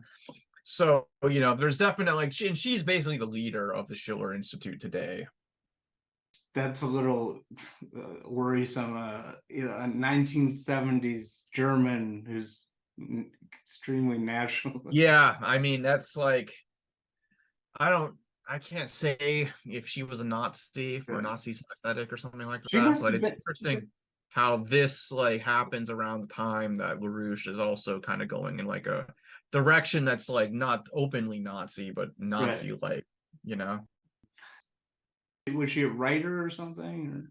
Oh, she, like I said, she had her own kind of German nationalist ideology. Like, I think she was like a pretty serious person. I don't know that much about her. Right. I just know that like she kind of brought this nationalism into LaRouche.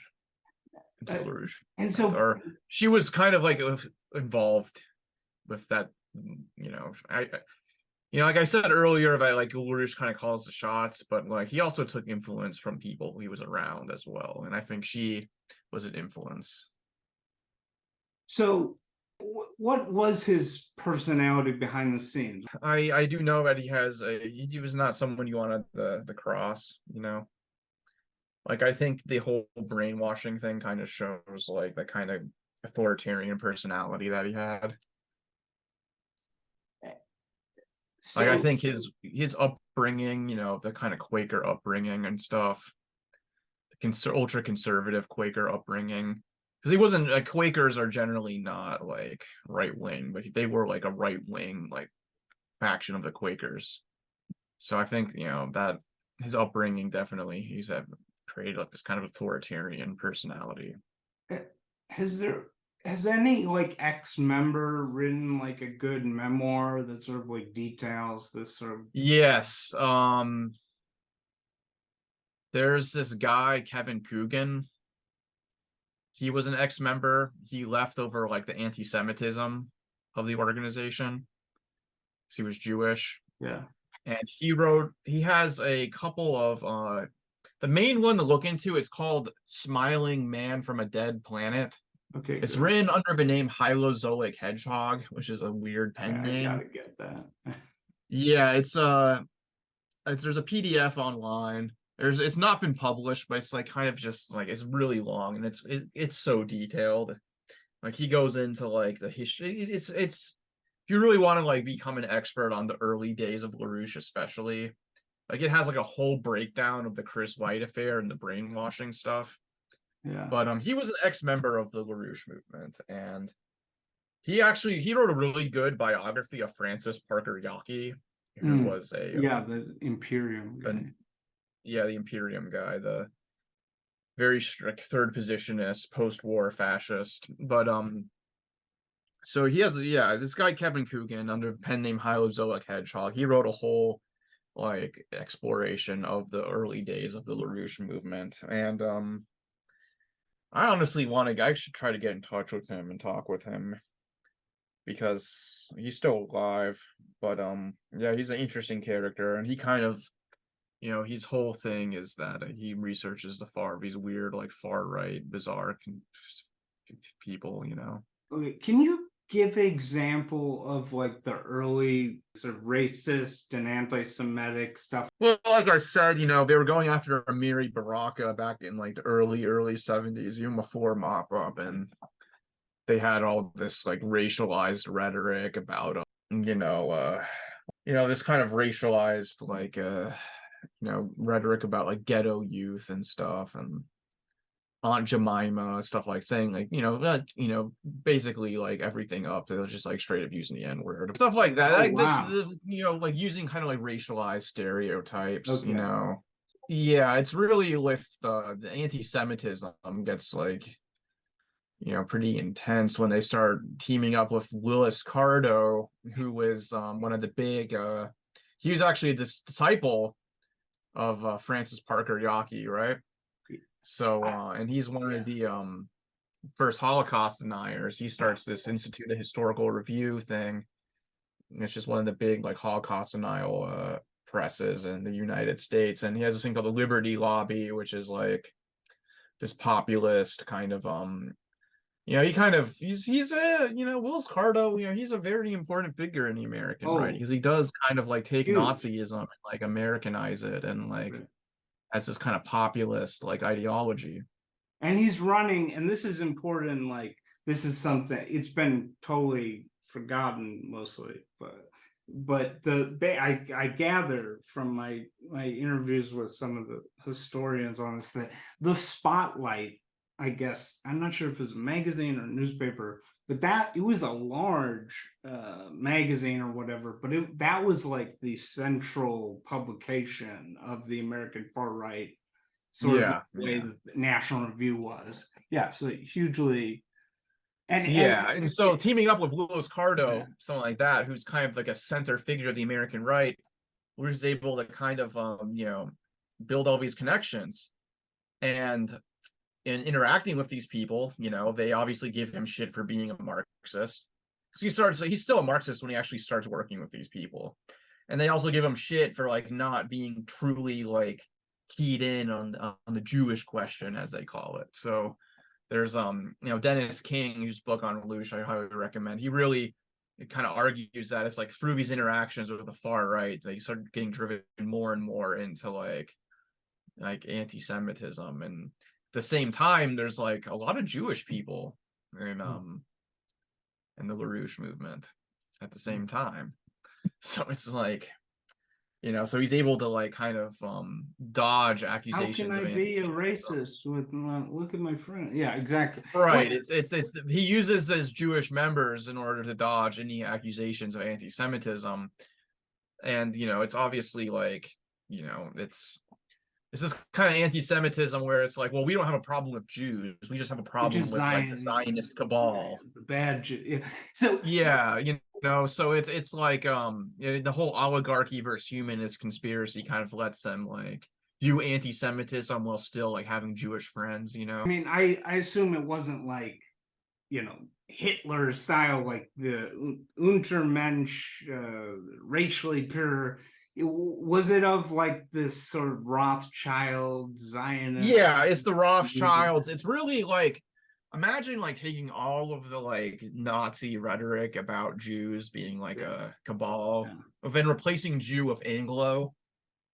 Right? So it's like he takes all the kind of like narrative of anti-Semitism, but like puts the Anglos as the main culprit, but then always like reminds you that there's like a Zionist cabal that's like aligned with the Anglos or whatever. So he's able to create this type of anti-Semitism that's able to like avoid being too overt in its anti-Semitism. Was his theory that Zionism was a British creation, and so like the Jews and Zionists are like the understudies of the crown? Yeah, it's like an Anglo-Zionist conspiracy. Would he say stuff like, I'm wondering because I'm thinking about Willis Carto, would he say like Zog? I don't think he would do that, but would he say, I don't know if Zog was ever used by the LaRouche people. But would he say like Zionist controlled media, or was stuff like that, okay. Yeah, definitely like Anglo-Zionist controlled media, this isn't like, listen, like in Hitler style anti-Semitism too, there's also a kind of a connection with the Jews and the Anglos as well. Right. Like Hitler would often like kind of make it so that the Jews and the Anglo like bankers were like in alliance with each other.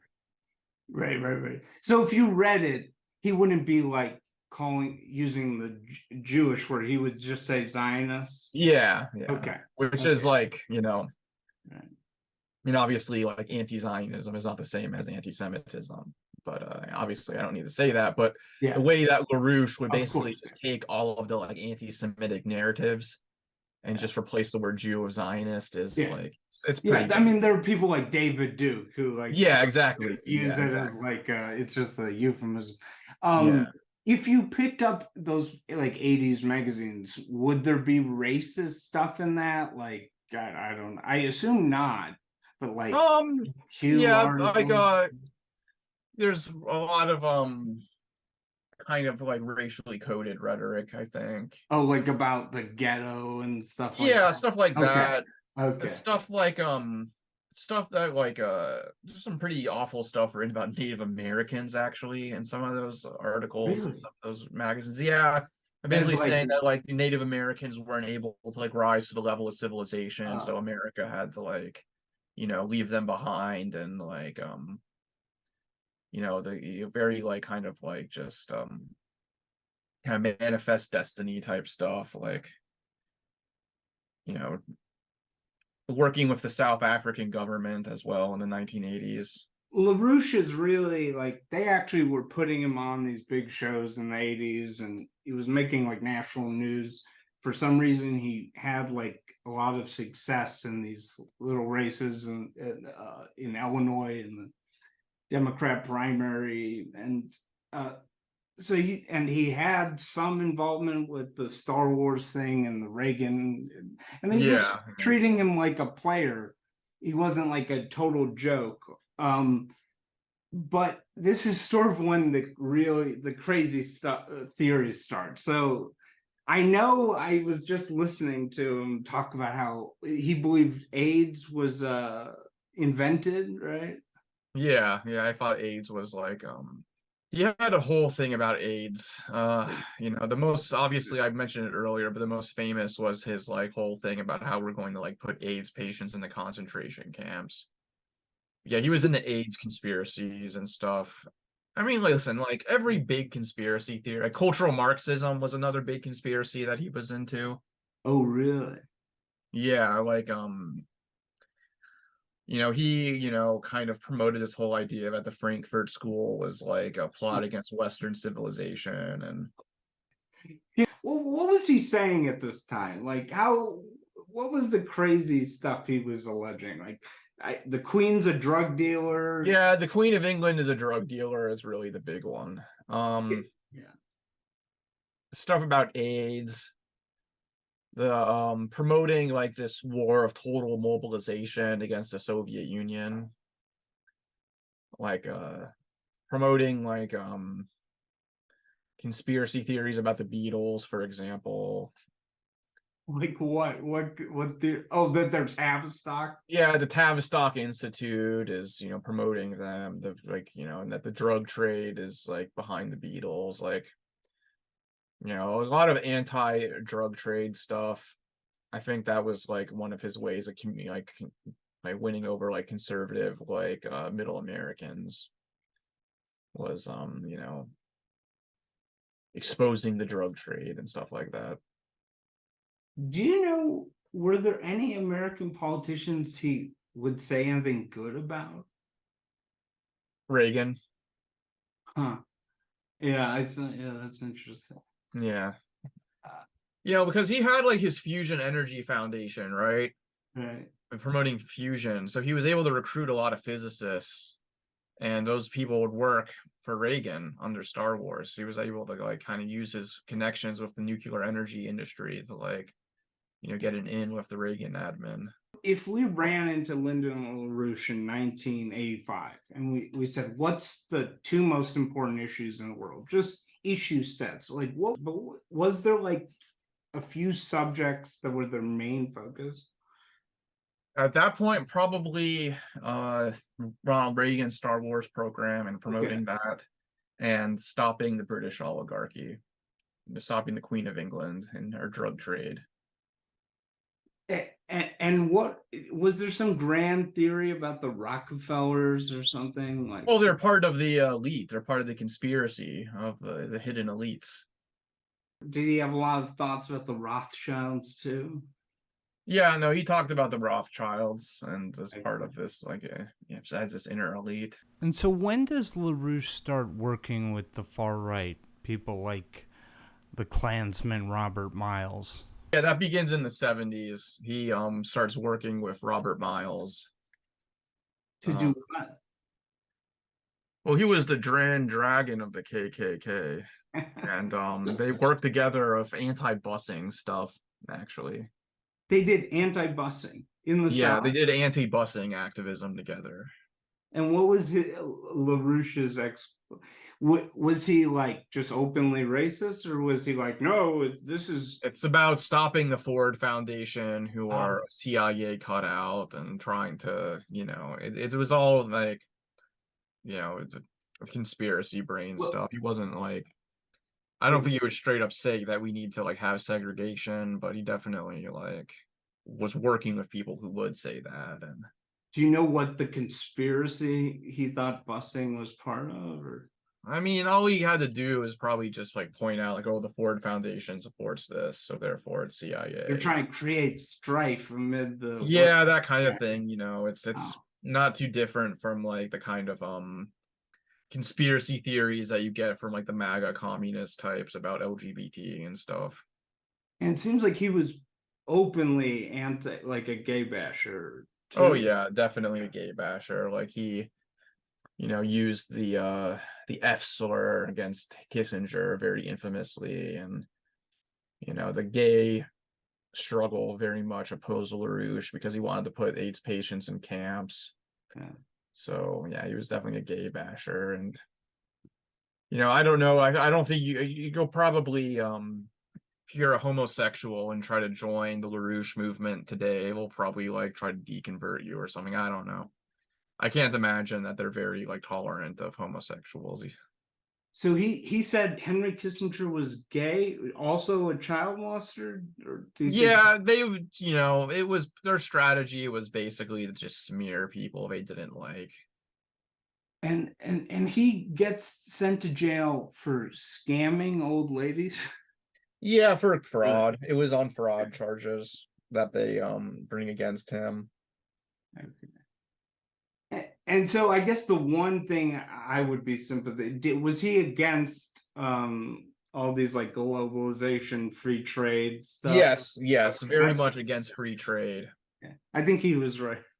Well, yeah, I mean, or in some sense about that, yeah. Yeah, I mean, obviously, like global liberalism is terrible. The financialization of the economy. Yeah, he was reacting to that change in the economy. Like he was reacting to the deindustrialization of America, the rise of the modern neoliberal financialized economy.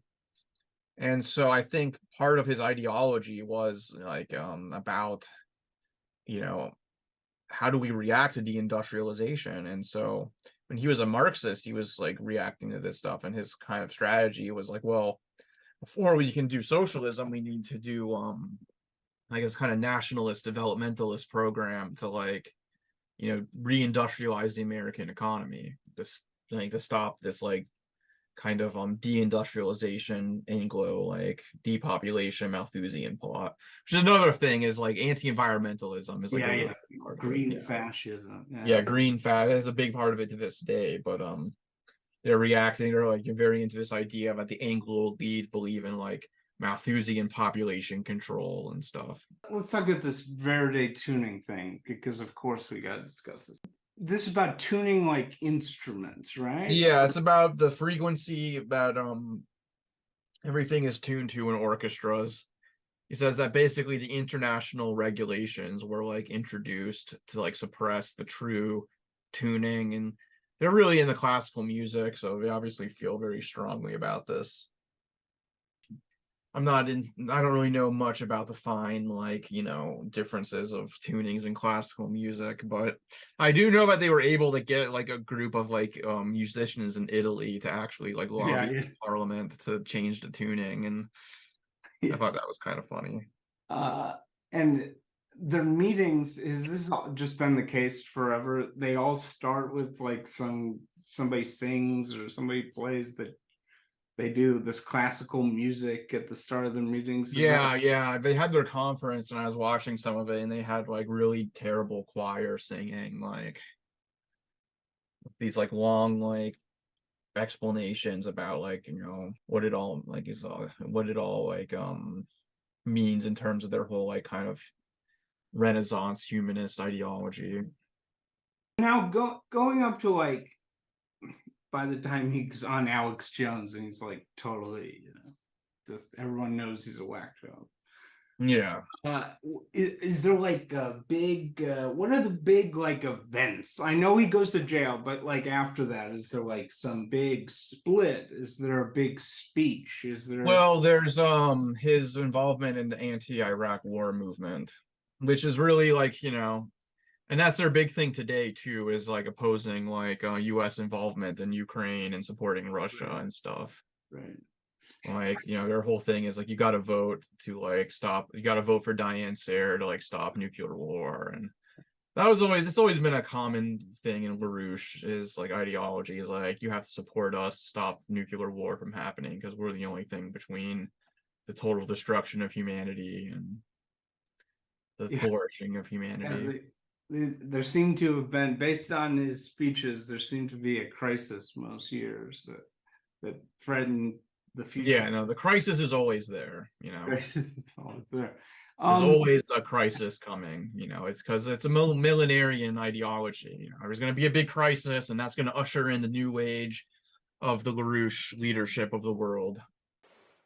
My subject is the crucial issue of this crisis, and I proceed as follows. The set of transatlantic nations and beyond is now gripped by the most immediate and most menacing crisis in modern history. There are three physical qualities of economic issues to be considered. First, we must end the current commitment to an accelerating monetarist hyperinflation.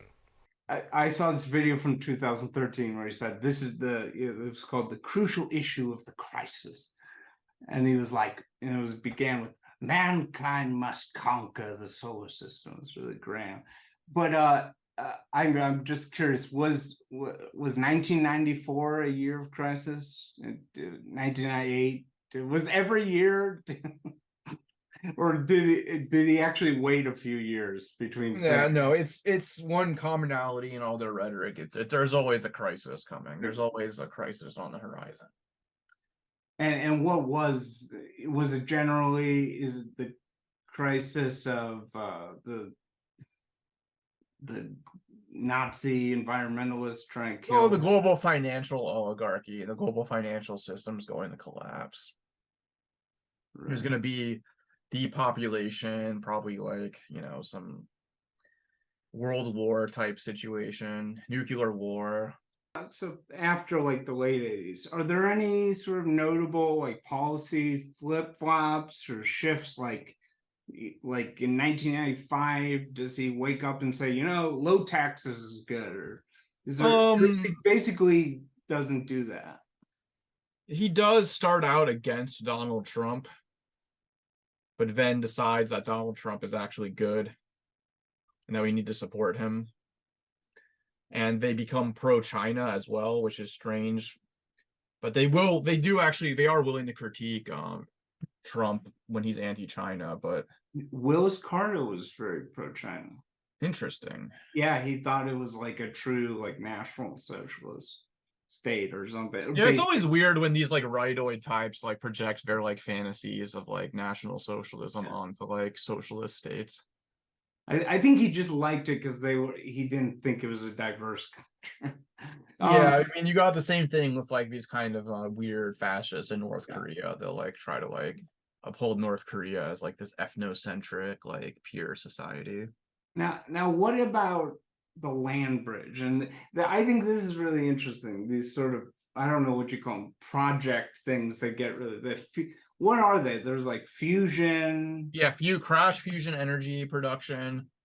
We're going to develop nuclear fusion, and we're going to build the land bridge. We're going to build a world land bridge, which China is apparently already doing with their Belt and Road Initiative, and they'll even try to say that LaRouche influenced the Belt and Road Initiative with China. I don't know. It's probably bullshit, but so there's a big world land bridge, and then they want to do they want to bring back like FDR's classic like regulations of finance, and have like global industrialization and break the power of finance, and build this land bridge and have unlimited energy for fusion. So they do kind of have this weird like utopian project. that they want to bring about. I think the land bridge gets, I think it's from 1999. Huh. I think is when the theory first gets like put out there. They have a book, The New Silk Road Becomes the World Land Bridge.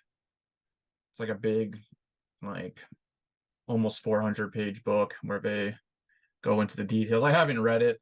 It's one of their EIR special reports, but it's he wrote a book called There Are No Limits to Growth. Yeah, that's his big like response to the Club of Rome's whole limits to growth study, which is like his big anti-Malthusian like manifesto, big anti-environmentalist thing. Like, and so what is the logic of the land bridge? First of all, I'm curious, do they what's their position on immigration, or do they just want commodities to move on it? Or I'm not sure what their exact politics on immigration were. I'm just curious, like how they thought it should work. Like, can anybody get on the train, or is the point of the land bridge is to promote economic growth. Like, the way they look at it is that, you know, this whole project will like bring all of the different nations together to and like a kind of like a project of economic growth. It's like a kind of alter globalization type thing almost. Like we're going to like we're going to have sovereign nations that are going to have like industrial policies of their own, but they're all going to like work together as sovereign nations, as in a common project of like building the land bridge. Was the UN supposed to run it, or like would the LaRouche people run it? Or? Yeah, it would be a project. I guess it would be like spearheaded by the LaRouche people.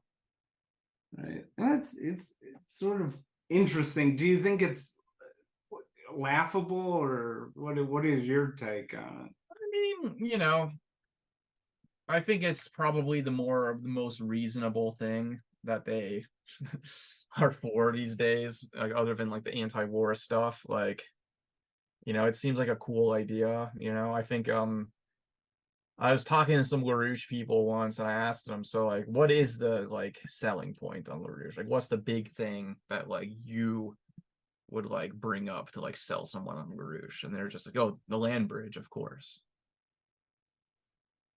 So, I guess this to them is like the cornerstone of their policy plan, And there's no like seminal internal breaking to speak of, or nothing like that. There was not that I know of. Not that I know of. The only split that I know of since then is in the is after LaRouche himself dies. After Lyndon LaRouche himself dies, the organization splits between LaRouche PAC and the Schiller Institute. And the LaRouche PAC, the main difference between them that I can tell is like the LaRouche PAC are just like straight up MAGA. Like, they just totally like tail Donald Trump, and there's like no difference between them and Donald Trump. Whereas the Schiller Institute, which is like where Helga Zepp ends up, seems to be like I would say they're, as legitimate as you can be, I guess, and be like, the real continuation of LaRouche. That's where Helga Zepp ends up at. And so Schiller Institute, and they seem to like be a little more willing to critique Trump. Like, they'll still like be like pro-Trump in the sense of, we got to stand up for Trump against the deep state, but they'll still critique him on China, for example. Before we get up to Obama, I want to talk about the death. What was his name? Jeremiah Dugan, yeah. In Germany. So Germany is it by far their second biggest country? I think they had a lot of people in Sweden at one point, but I'm not sure how long that lasted. But yeah, no, Germany is definitely a big hub for them. He seemed very good at setting up, like, expanding internationally. Like, yeah, definitely. He was very good at it. I mean, partly because, he was trying to like, make connections with different intelligence services around the world. But yeah, no, they, you got a whole army of followers, professional, like, professional revolutionaries almost, I guess. And send someone out to Sweden, they'll find like a group of people they can recruit. In Sweden, for example, it was army deserters, U.S. army deserters, because at that point Sweden was a neutral country. So people who deserted the U.S. Army in Vietnam would go there, and there was a whole community of army deserters in Sweden. And a bunch of those people fell in with the National Caucus of Labor Committees and became LaRouche followers. Now we're coming up to a time where they produce some of I have to confess, some of the funniest things I've ever seen. Like I'm sure you've seen it, one of the magazine covers that has Al Gore and says, was it Al Gore's pure evil? Yeah, that makes sense because of the environmentalism yeah stuff. He wants to it's exactly like Alex Jones, this like Bill. Yeah, they're trying he was always be on Alex Jones's show. Yeah, they're trying to call I remember Alex Jones in like 2008 said Bill Gates is putting the vaccines to decimate the African population, and it's like from the time that video was made, those populations have gone up dramatically. Yeah, the worst prediction ever, like total bullshit. But and then he says Al Gore's pure evil, and then eventually when you get to Obama, they're saying Obama is Hitler.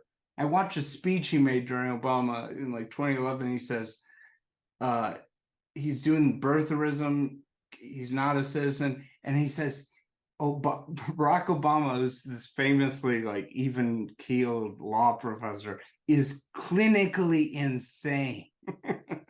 yeah. Just what I mean, I'll just make it small. Like, what did they mean he's insane? What I mean, that's just part of their strategy, was like, just coming up with like slander and smearing people. Like they did this to Olof Palme, the Prime Minister of Sweden. They made up all of this slander about him working with the KGB and blah blah blah. And but did they have anything to point to with Obama? Like, I guess really, it's just doesn't really matter because Obama's clinically insane. Okay, well,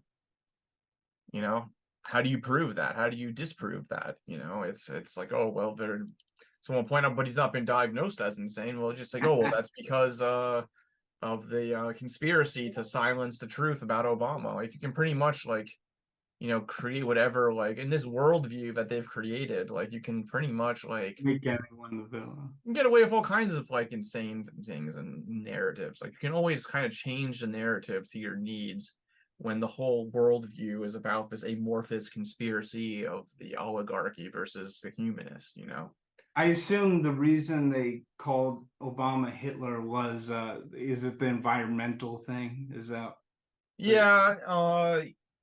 his pro-finance policies, obviously,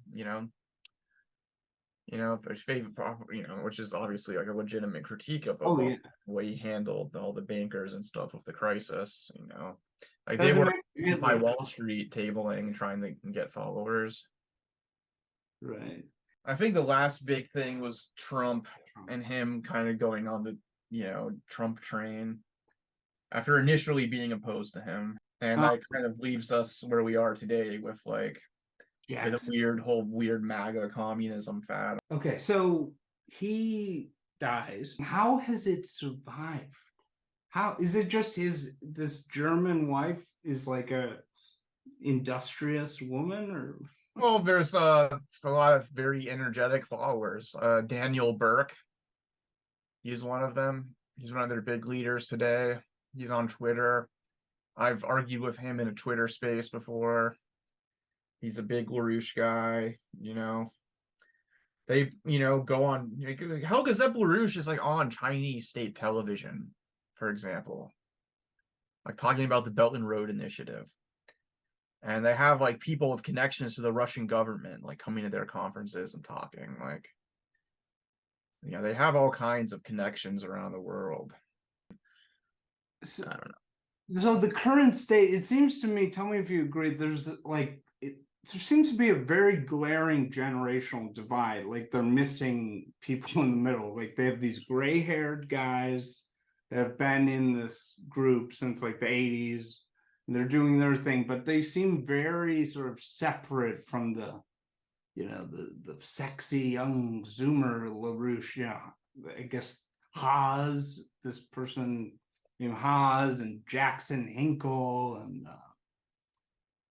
yeah. I mean, it's you know, I don't want to listen. I want to like. Haas is not a member of the LaRouche movement. Oh, okay. I'm sorry. Yeah, and I think he's definitely works with them and has connections with them. Okay. But you know, Haas himself has actually criticized the LaRouche movement for right. You know, he actually says that, you know, he respects their policies and he likes a lot of their ideas, but he thinks that their strategy is wrong, is what he said.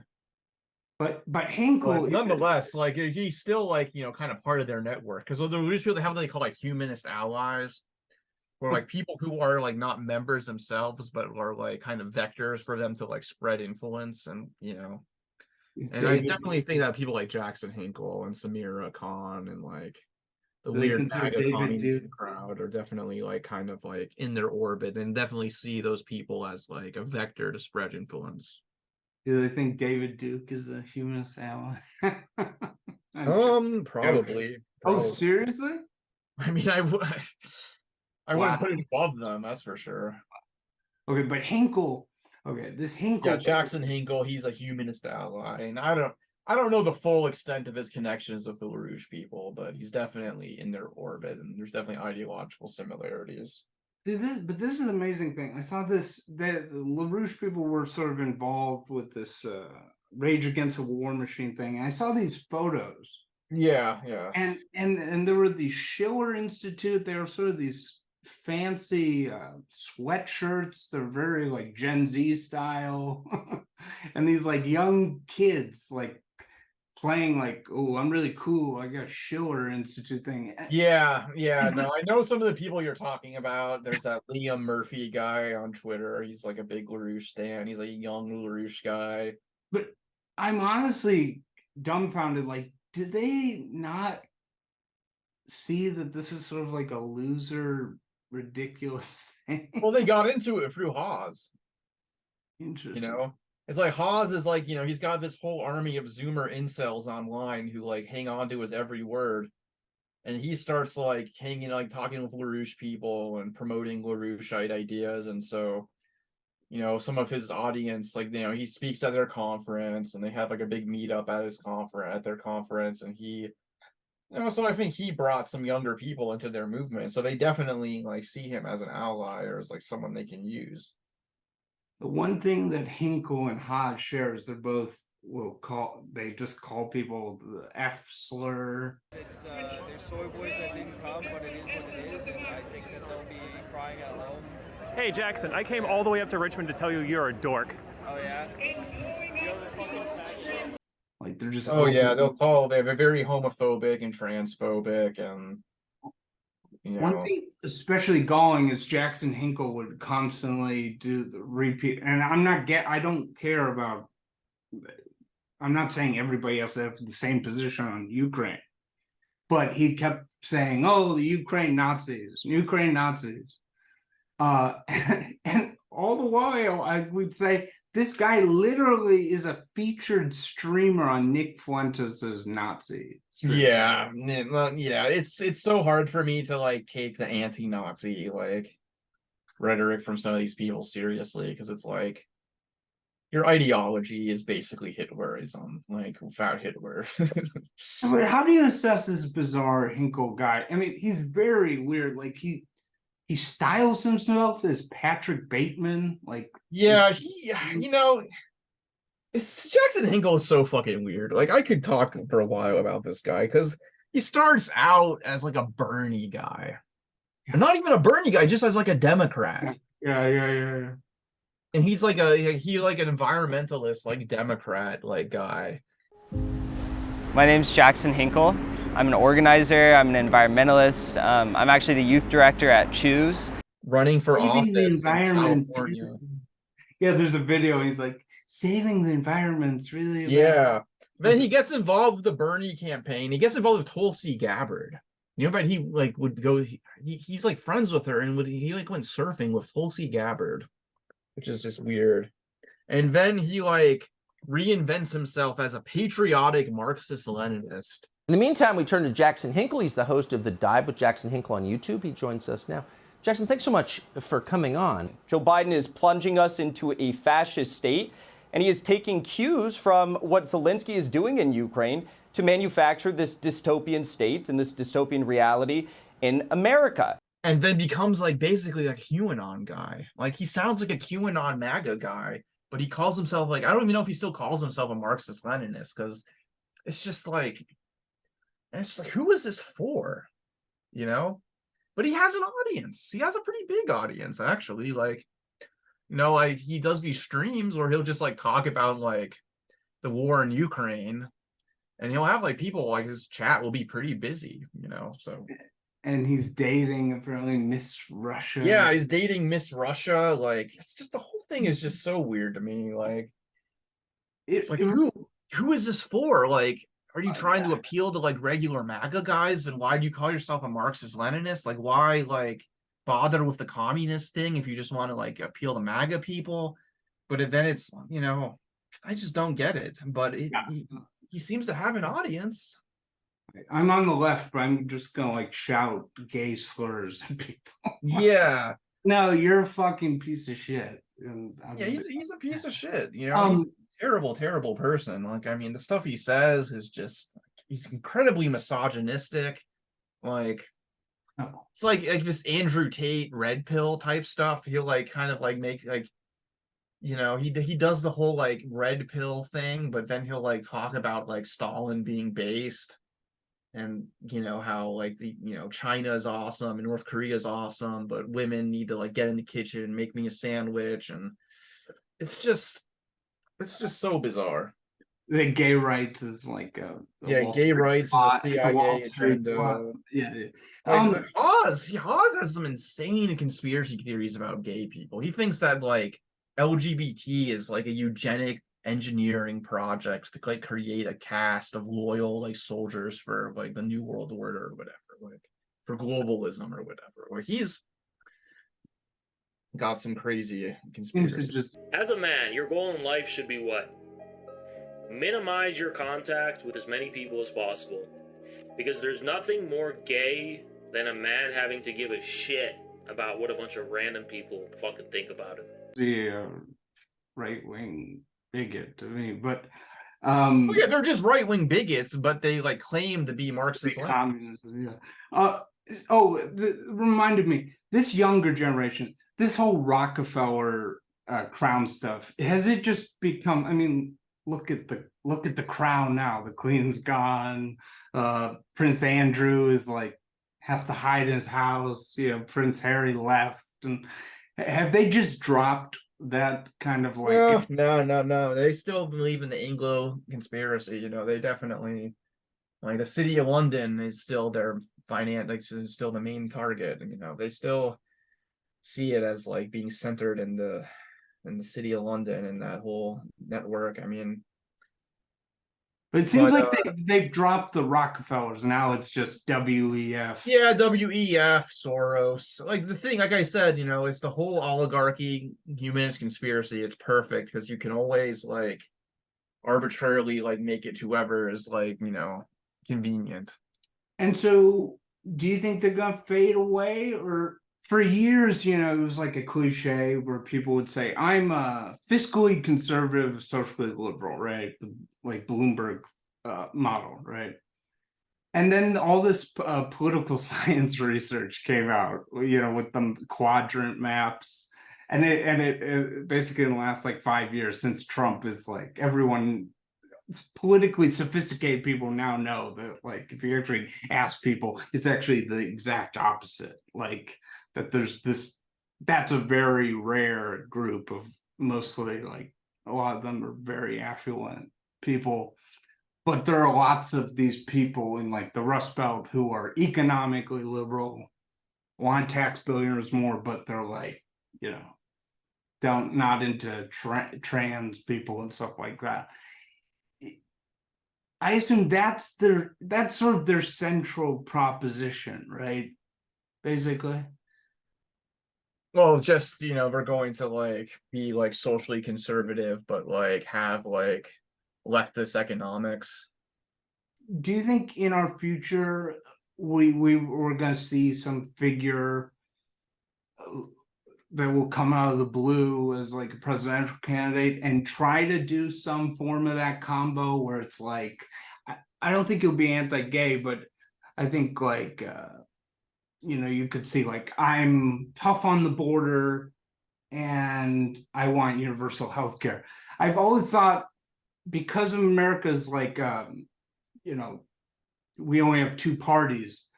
That seems to be like Trump did it a little bit, but there's still a lot of room. I think that's going to be the next, and they're pretending to do it, right? Yeah, I mean, like you have like the people like Compact Magazine, like these kind of like yeah, you have like people like Sohrab Ahmari and Matthew Schmitz who like have this idea, like kind of like you're saying, like we're gonna do like pro-family, pro-nation, but also economic like redistribution.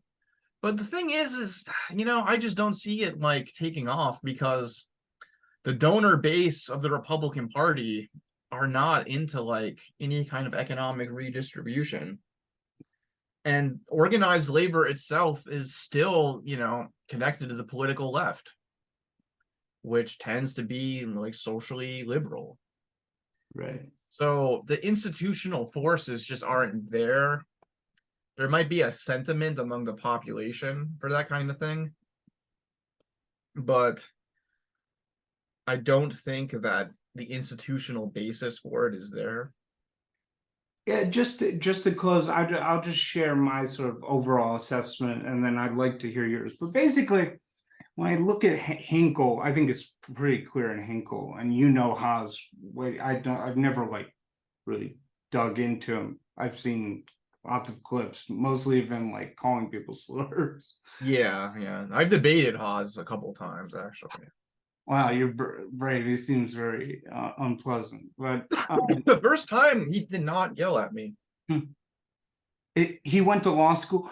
Well, before I ask the last question, I have to ask this. What the hell is this? What the hell is this logo thing with the heat map? What is that? I don't know. Where did that come from? Well, the term is infrared, which means beyond the visible spectrum, right? Oh, okay. Beyond left and right. Okay. Think about it. Like, yeah, it's which is a classic kind of like third positionist thing. So when you see these Twitter accounts that say Ron Paul Maoist, yeah, is this a joke? What is it? Well, no, they have this bizarre like theory that libertarians are like actually the true communists today because they want to destroy the federal government. And they really like Iran, North Korea, China. Yeah, they like all those countries, but they also like Ron Paul, I guess. It's just bizarre, It's manly. They like manliness, right? Yeah, very patriarchal, very like, masculinist, like. Yeah. Like they'll even say that women shouldn't be involved in communist politics and stuff like that. So my overall assessment basically with these guys is they're basically like cowardly fascists. Like they're like the fringe of the fringe. They have the same instincts as the fucking Nazi groypers, but they're not. They don't want to. They're like, yeah, we agree with them, but we want to be able to have a career, maybe. So we're gonna say, we don't like Hitler because Hitler was gay, and Hitler was actually like the left today. The leftists are the real Hitlerites, and Stalin was actually like the based trad who stood up to the globalists. So I debated them, and at least the ones I debated, but it seems like this is the belief. They were cool with Nick Fuentes. No, they are fine with Nick Fuentes. And if you point out that Nick Fuentes loves Hitler, yeah, they'll just be like, well, we're materialists. We don't care about the ideas in his head. We care about the fact that he's opposed to the Ukrainian government, which is Nazi government. So therefore, like in action, he's anti-Nazi, even if he like says he likes Hitler. Yeah, so they don't seem to be like, so they're more into like the anti-Semitism than like the hardcore racism. I think Haas is Muslim, right? What's his background? Is he from? Haas is Lebanese. Okay, but he went to law school and he's from like yeah, he used to be a like ultra left, like weird kind of he was on the forum Rev Left, and he was like a weird ultra left guy. And he was also like involved with these weird like accelerationist circles. But yeah, he claims to be Muslim. So I guess he's from like a Muslim Lebanese family. But yeah. So do you think maggot communism, this whole scene of Ron Paul Malice, is this just gonna fade? Is this gonna be around in 7 years, do you think? No, but it is symptomatic of the times that we're in, which are very politically confusing. And it's very much a young men's thing. It's very it's like I joke around that like the kind of people who are attracted to that stuff are the same kind of people who like join ISIS. Are there any women? I honestly, I don't think I've ever. There's Samira Khan. Oh, okay. She's like the one like prominent woman in their thing, but you know she's weird, very reactionary. Thank you so much, man. All right, have a good night. Talk to you later. Bye. Donald Parkinson is the editor-in-chief of Cosmonaut magazine, and you can find his and lots of other work online at their website. Thank you.